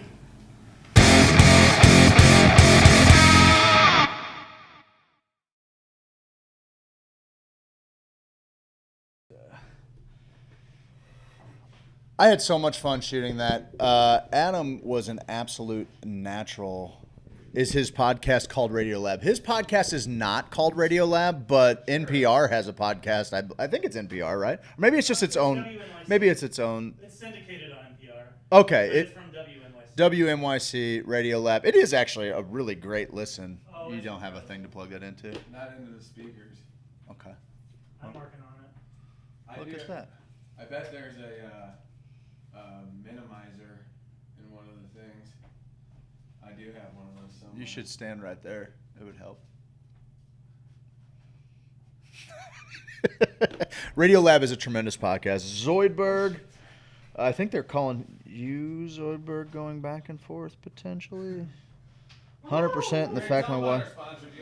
I would love to tell you about our sponsors because you know what I didn't do today, and it's probably why my brain's stupid. It's probably why my brain's been stupid today. I didn't take my native hemp extract, and when I take native hemp extract, it gives me cognitive function on a world-class level, okay? I go from being just a simple little idiot to one of the world's leading rocket scientists. All with a little bit of native hemp extract. For real though, native hemp extract's great. Sweet Leaf Emporium give us this studio. And this studio is going to open up possibilities for us that I don't even know that we could have ever imagined. And you guys are seeing it. We're hooking, like, Ryan came in on the fly here. We're going to get a little setup in here. I think Ryan's going to be the new, everybody's going to forget who Paul Schaefer even was. Who the hell is Paul Schaefer? I think he was the guy that played keyboard in Foggy Mountain Breakdown with Earl Scruggs and friends. Steve Martin also famously played on that. Ricky Skaggs, Vince Gill. If you haven't heard that tune, that's a pretty good little instrumental. Sweet Leaf Emporium makes this all possible. And when we got hooked up with Jason, it was like just long lost family. Jason's goals align with ours, and his willingness to reach out to the community and help patients in need is something that I think we value maybe above all else. To one of the world's leading idiots. Yeah, pretty much. Listen, James, you don't get to just donate a boatload of money to Aiden's Alliance and then come on here and berate me, pal. You can't do that. I'm actually into it. It's kind of my kink, if we're being honest. Embarrass me in front of all these people, James. And then James Carlton. James Carlton State Farm, 314-961-4800. If you're buying insurance, which if you're a responsible adult you are, and you're not using James Carlton, you need to look yourself in the mirror and say, why don't you find yourself worthy of the best customer service? Why don't you think that you deserve good things? Why is it that you would rob yourself of the greatest insurance experience of your life? Those are the questions I want you to look in the mirror and ask, okay? That's what I want you to ask, pal, because you are worth it. You're worthy of being tended to like you're the most important person on the planet. And that's what the team at James Carlton State Farm does, buddy. Okay? Uh-huh. So give James Carlton a call, 314-961-4800. Just give him a shot at your business. He's probably going to save you money. If he can't save you money, he's going to let you know. He's always going to do what's right by you. And if that isn't worth your patronage, I don't know what is. Was I overthinking it? I think you might have been. We'll be able to pick it up. Yeah, okay. Is 3 on still? Or he's 3. Yeah, we're good. Okay. Overthinking it, Steve. You're always overthinking it, Steve. That's your biggest problem, just being too big of a brain guy. Jake Caponetto, plug you, pal. I'll plug you. I'll plug you something right fierce. now. I'll plug you hard. I will give bud. Jake Caponetto a little plug because he said he came up with our latest T-shirt design. These guys. Oh, we do already the talked right about amount it. of drugs. We actually talked about it today. earlier. Jake, we actually talked about it. And we gave him 0 credit. Check out Bowlesworth Apparel. Check them out. Bowlesworth Apparel? All he needs is a little Bowlesworth. That's awesome. That's awesome. Why is my brain dumb? Because you didn't have a native hemp moment of clarity. I like Jake Caponetto. All right, what other business do we have to do before we hit him? Oh man, that's all the business I got to do today. We got Ms. Marketing, we got Sweet Leaf, we got Denison Freaking Collard and Native Hemp Extract. And listen, if you need 1,800 milligrams of total cannabinoid goodness, then enter the code HOSO like the screen tells you to, pal. All right? We love these people. Spanish Society Outreach.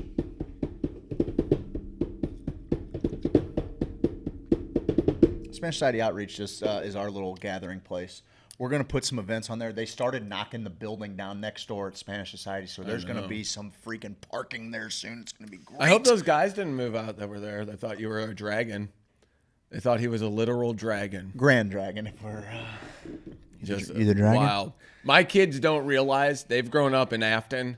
They don't realize you don't go knocking on doors down by the Spanish Society. Like my old neighborhood, I was like, I didn't do that. Like when I went out to the county, it's like they would knock on people's doors and run. I'm like, you don't do that. You don't knock on someone's door and run, no. And the next time we went out there, the people, squatting in that house had obviously been through a lot in their lives. And it all culminated in a night when we were out there and we were like, oh, this could turn into something here because they think Craig is a dragon. Well, and I was in a headspace that Craig's like, I could have been convinced I was a dragon. I'd been drinking all day. Yeah, I'd been dragging all day. You've been dragging all day. All right, let's hit them with some music. Let's let our creative juices flow. We don't know what we're doing. Okay. We're gonna be able to hear it. Okay. Do we kill our mics? Yeah, kill our mics. You're gonna have to do that over there. Yeah, that way we'll be able to hear it a little bit. We'll see how it sounds with that mic. Yeah. Guys, thank you for listening. We'll have some more content for you. Whatever. Yeah, whatever. Hey. Let's jam. How do we, no, what do we No. I thought we would do that at the end. Yeah. I'm with you. Yeah. I think we might be able to do it with that little voice changer. Okay. So can you guys hear that then over here? Turn this up. Yes.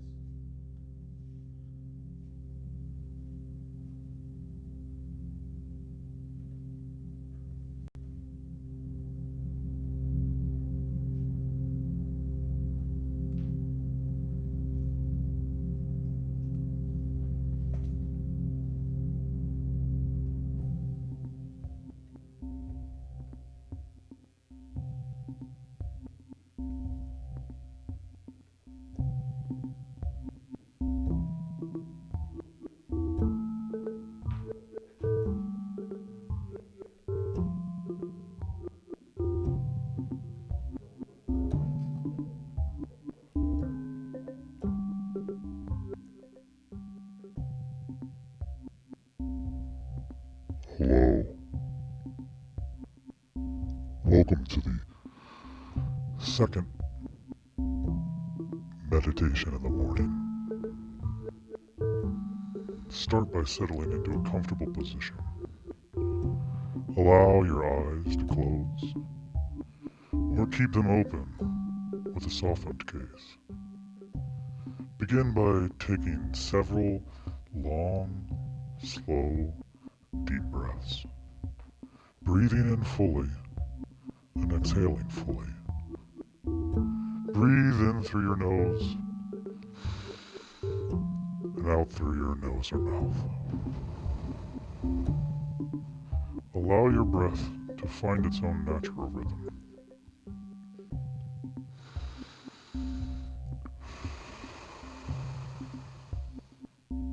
Bring your full attention to noticing each breath in as it enters your nostrils, travels down to your lungs, and causes your belly to expand.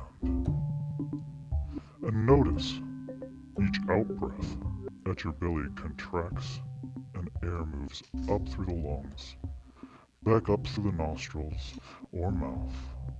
Invite your full attention to flow with your breath,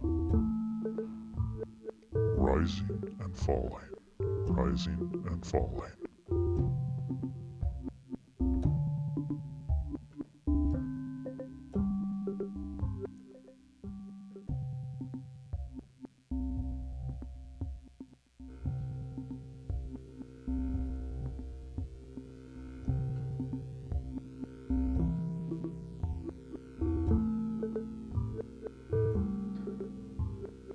Rising and falling.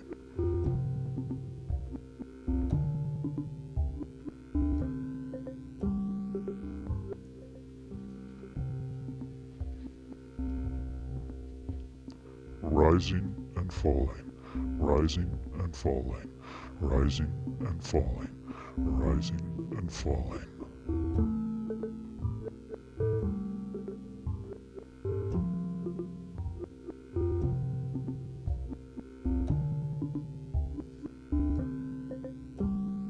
Rising and falling.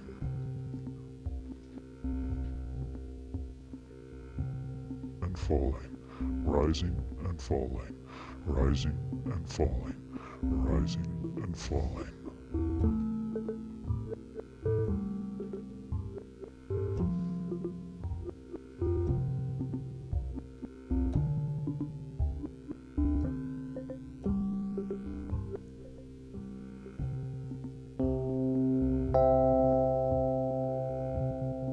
Falling, rising and falling, rising and falling, rising and falling.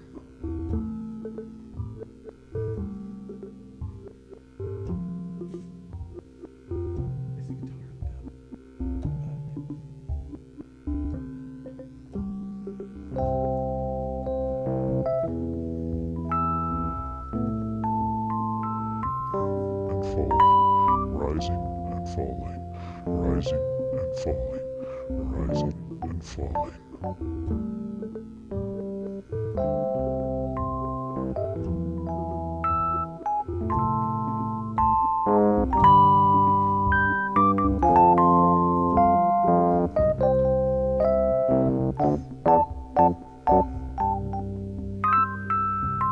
And falling, rising and falling, rising and falling, rising and falling.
rising and falling, rising and falling, rising and falling, rising and falling.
You're on, baby. How much fun is that, Steve-O? The funnest? The funnest? Are you still playing things? No, I'm not right now. It can be. Yeah. I would do that for, like you said, you get lost in the time warp. I bet you do, because that was the funnest shit ever. So I listened to a few. That was the funnest shit ever. Streams is what they call them, which is essentially some loop pedal meditations, just like we started out with there. And Parangi does one, but there's I think I showed you, Ryan, maybe the Buddhist Zen monk, and he starts with kind of lays a little beat track, beatboxing, and then he goes through, plays hang drums and everything. Yeah. And my brother and I were sitting on the couch. I was showing him that, put it on my living room TV, and like the two of us sat there, and I mean, we melted into the couch just getting into that trance. And I mean, there's something to be said for when Steve and I went to the University of Michigan last year for the psychedelic neurosymposium, psychedelic science conference. No big deal. There was a gal that talked about ecstatic dance and about how these different shaman could reach these. I forget how they were mapping. Yeah, they were Shamanic mapping drumming. shamanic drumming and trance. Yeah. So like they were showing. I think they used a control group, and then they also had people with. I think they were working with psilocybin, and then these shaman that were just using drumming. Yep. And they were reaching levels. I forget what the metric was. But they were able to. How high are you? Is what they were. Well, they were able to like track their neuro activity, the brain waves. How do they do that? Do they have like some sort of helmet on? I think so. Yeah, I think they had some kind of mapping on, and they were able to do it at levels higher than the people that were experiencing the peaks of their psychedelic trips, and it's pretty impressive. And like, so just I was starting to get into that. I had to go hit the drum. Like I was just like I gotta go hit something. My tummy ache went away. Did it? Yeah. You danced your little tummy away. Tummy ache away. I've recently been thinking about Loop stream, man. What's that? You loop stream. We need to get you set up. Yeah. I've recently been thinking about though, like going back to school, and trying to finish maybe. Or try to do maybe a music therapy section of it. I don't know. I'm just interested in music therapy as like a field because I feel it like intrinsically. Yeah. Like music and its healing. Yes. Value, and how much it's meant as like a catharsis for me to like heal my own self. And like education through music has like opened my mind and heart like so wide, and I want to like expand that even more. Sure. And, like really learn some skills where I could like actually lead therapy sessions with music. Oh yeah. And I want to see how I can explore that. Yeah. Could I make a music therapy album? Sure. Without getting a degree, I could. Yeah. I want to research that thing. Is what I'm saying. Maybe not just going back to school. Yeah, just find out about music therapy in general and how. That's the path that to get trained in some respects. Yeah, I'll tell you what. Like, I mean, also there's something to be said for like. Is all music therapeutic? Well, for some people, I suppose there's every genre of. Listen, I had a breakthrough experience to the wallflowers, bud. Actually, I'll do you one better. I had an emotional dump when it was, and this is fairly recent. It reminded me of Adam Sandler. The song was "Endless Love" was playing in the background. My endless love, and I'm sobbing in like the corner of the backyard, like trying to figure out what ground am I even standing on. There have been. I swear I've talked about this with my Wallflowers moment that like not only did I experience that song in this particular journey, I was present the moment that like Jacob Dylan looked at like the bass player and the guitar player, and this is how I'll tell you right now. Jacob Dylan was wearing like a Long John Henley, like he would, just like looking real brooding in the corner. It was 1990. I know exactly what he was wearing.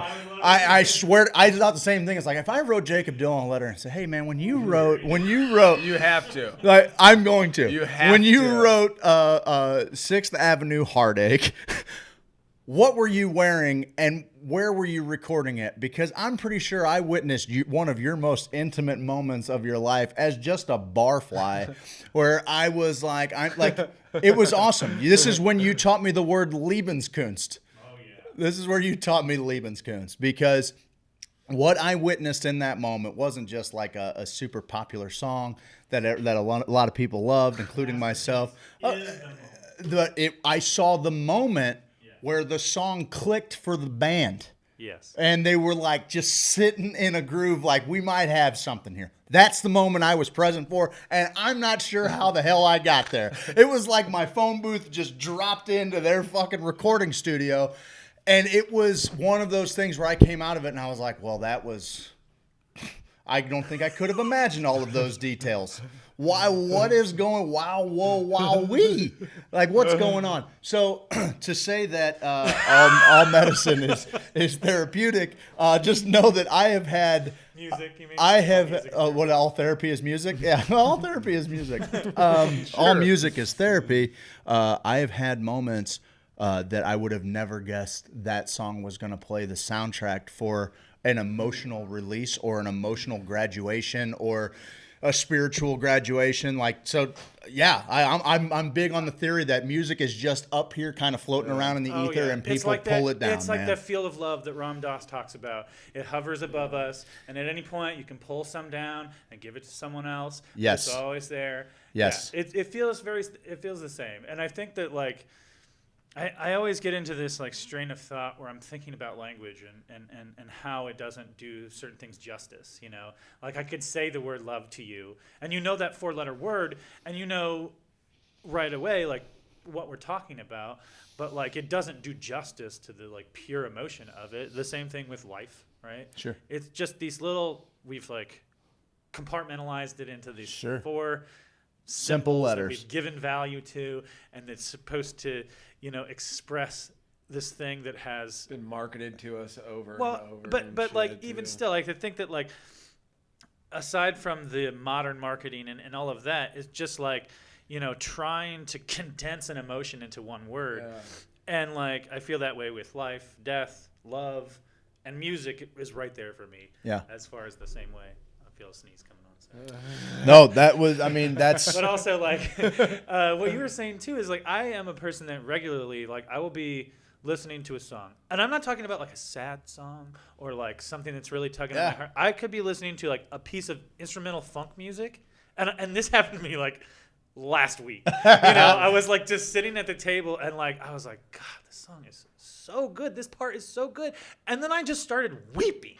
You know, and I'm like, oh, what's going on? You know, like, yeah. And regardless of why I was so, I think that the reason I was so emotional about it is because it was so beautiful. Yeah. And like, I regularly have those moments where I'll hear something and every single hair on my arm stands up. Yeah. You know, and so, I mean, we know that it's connected with emotion. Yeah. You know, and I want to explore that deeper. And I've talked to our buddy Josh. Yes. Who will also be involved in Hoosier on Adventure. Yes. He's an audio genius. He's an audio genius. Right now, he is somewhere in the depths of Montana.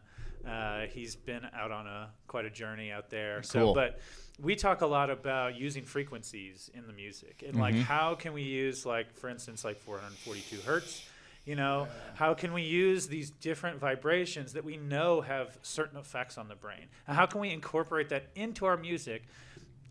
I don't want to like affect someone without their consent, but at the same time, isn't that what art is doing anyway? Sure. Like, if you're affected by it, then it works. Yeah. You know, and so I'm interested in exploring not only like the therapeutic value of listening to music and singing music, but also like embedding these vibrations into my music that will have a cognitive effect on someone to like make them happier, you know, because of the vibrational waves. No doubt, man. I remember on, I remember crying at Desperado one time. Like, fucking Desperado got you, dude? Yeah, dude, it just happens like that. I was like, damn. I was like, man, I'm That getting is it. such a great song. I know, That is it hit me one day. I didn't even think it. No doubt. No, music is just, I remember Sacha Baron Cohen asking Trump, like, this is like 30 years ago. And he's like, what's the most, as Ali G's, like, what's the most important thing on earth? That's a terrible Ali G, but. Yeah, whatever. I got what you're saying. And he's like, besides ice cream or something like that. And Trump was like, music immediately. Like, music's probably. And I was like, oh, shit, that's a pretty good answer. Yeah, like, but also, like, I don't think Trump could give you a single artist that, like, he No. wants to It was listen just to. a weird thing. That Yeah, well, I think remember that's when I was a interesting that he kid probably acknowledges that. And look, I'm not trying to make this political. This isn't about Trump in any way, shape, or form, other than like I just don't see him sitting down and listening to an album. He ain't got that kind of time. Oh, I could see him sitting down. What's he sitting down to? Jewel? Jewel, like Randy, like your dude. stepdad, yes, Randy. Gets all the, yeah. No way. Foolish games. First off, Foolish games. He's a man of taste. It would be Natalie Merchant. Oh. Natalie Merchant's great. She's all right. Dude, Tiger Tiger Lily is one of my favorite Does she albums of sing, the 90s. Somebody thank you for it. Fuck yeah, what she was does. that song That was it right there. That's one that exactly like you're talking about, like your wallflower story. It happened. I watched that song reduce Ryan to tears. I've seen it, and me, all of us. I've It's seen a it. jam. It's a jam, dude. She wrote jams. Carnival has one of the sickest little bass I'm still going lines, to take dude. Jewel over Natalie Merchant all day, even though that's... Man. They got some jams. I get it. I like Jewel. Jewel I like Jewel. She's a That was one of my kilcher. well, I remember She's getting a that as one of my kilcher. first CDs Yeah. that I got for Christmas, like the year that I got a Discman. Yeah. My parents were like, "We got you a bunch of young people CDs. Here's Jewel Pieces of Me, Dude, here's which is a Alanis great Morissette's album. Jagged Little Pill. Jagged Little Pill was a Here's- banger, Here's dude. here's Spice World. You were Right, my here's- sister. what's that? My sister had those exact albums, and I'm like, Like, I in that hate order. these I albums. feel like they went to Sam Goody or whatever. Sure, and then they whatever were was like, on "What do the young people popular- like?" well, they had a- and they're like, "Boy or They had a girl?" most popular rack, like they had right that in the rack beginning, in the right? front. Yes, no doubt. My sister though would listen to those when she went to sleep, and I'm like, this is so dumb. I think about that. I think a lot about like when people are like, "What are the first CDs you got?" You know, and when I think about the ones my parents I could tell got you me, mine. I love it. Well, because the first one I bought myself was Weird Al Yankovic, "Dare to Be Stupid." Nice. Right, but like my parents got me Jewel, Alanis Morissette, Spice Girls, Michael Bolton.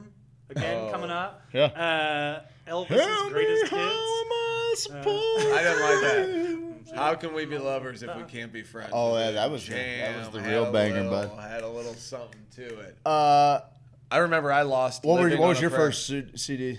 The you remember? first CD I ever bought myself. What was the first ones you? I saved up for like an Elvis tape one time. Beatles Anthology was my I saved big up one for an that I remember, Elvis one. Fools Rush In actually was a song on it that ended up You just becoming wanted my to hear it, wedding yeah. song later Yeah, in life. there you go. But yeah, no, I remember I was gifted a lot of CDs. I guess Me my too. first ones, and Yeah. I remember Living on a Prayer, the single. Aerosmith? Oh, I'm sorry, Bon Jovi? And I lost that tape, and I was like, Mom, where the fuck is it, man? I'm like, You were broken up over Bon Jovi. I cried. Dude, I got gifted. I won a CD player like in kindergarten, for selling candy bars. Look at at my you school. Oh, go. but I Look was at me and you. Dale Prosser. we hawked some candy bars back in the day. It was always us, 1 and 2, getting the top prizes and whatnot. Because your parents would I take had- them. Damn right, my mom barged into Yeah, 3 bars, yeah, dude. Set yeah, that thing on the end of the bar, a bunch of drunks signing up for it. I had a yeah. nice little racket. Yeah, you hustled All your I had ass to do was I had to go around the neighborhood myself, go get some. My mom was like, if you do that, I'll bring it to work for you. I'm like, all right, cool. Right on. Always got the cool shit. Desperado. Why don't you come to? Oh, I'm sorry. I started the wrong piece. That's okay. We can't hear it, so. You I'm running fences so long now. You've been out. This is not right. I'm sorry. Out riding fences? You're good. You're a hard one. I was like that because what was I talking about? You were talking about you and Dale Yeah. Prosser. Oh yeah. So Straight so slang CD. and candy So I meat.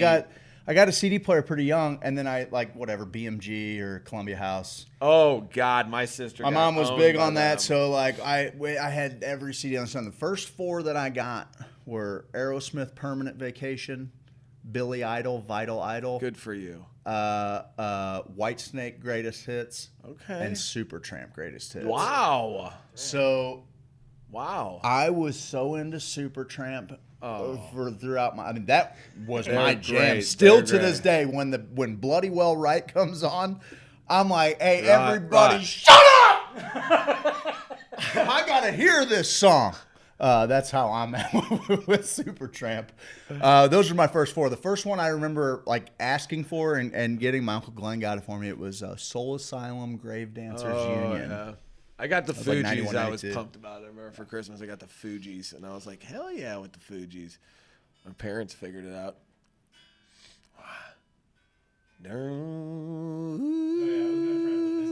Oh, I believe those first 4 albums shaped you into the man you are today. Well, I mean, For certainly sure. the Billy Idol did, for sure. And Supertramp, you know. I miss Sam Good. Breakfast in America? That's a great tune too. That's one of my favorite songs of all time. Like a king without Take a look at my girl. an early morning love, and I must be moving on. All right, listen, guys, we're gonna wrap this podcast up. Or this show up, but if maybe you're listening to the podcast, which is available anywhere you podcast, iTunes, Stitcher, Spotify. We make it easy for you to listen to it. Everywhere. Tomorrow or yesterday's episode should be up here shortly. This is tomorrow a good look. You'll be able to hear this one. Yeah, I thought it was kind of cool. This is a good look. It kind of throws it up on top of there and it kind of disappear behind us. I sure had fun, Steve. We have great sponsors that make it possible. Sweet Leaf Emporium. I can play with these too. Sweet Leaf Emporium in Festus is where we're at, and Farmington. They make all this possible. We're trying to build a place where a destination. We're trying to build a place that's more than just a place to get your medical card or get great glass sculptures or get unbelievable CBD products or Kratom products or Sex Panther, or what's it called? Unicorn. Oh, the unicorn's for the ladies, and then there's like a Stealth Panther or something like. What's it called? I don't need to get me boned up. I need to get them boned up. You know what I mean? I feel you. Anyway, come on out to Sweet Leaf and Festus. We're building a destination. I can't wait until the other side is done. We're gonna have a walk-through garden. Let's do some things. We're gonna make some magic in here, and now we got Ryan in here with some. Guys, we got to get going here because we got work to do there. So, without further ado, Ryan, do you want to go out with us a little bit, and as you wind it down, we have a little send off that we like to work in there. Dude, you look just like the guy from Harold and Kumar. Like, how about a foursome? Shut up. That's what you look like, bud. All right, yeah, I got a little mellow one here.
Thank you for joining us, friends.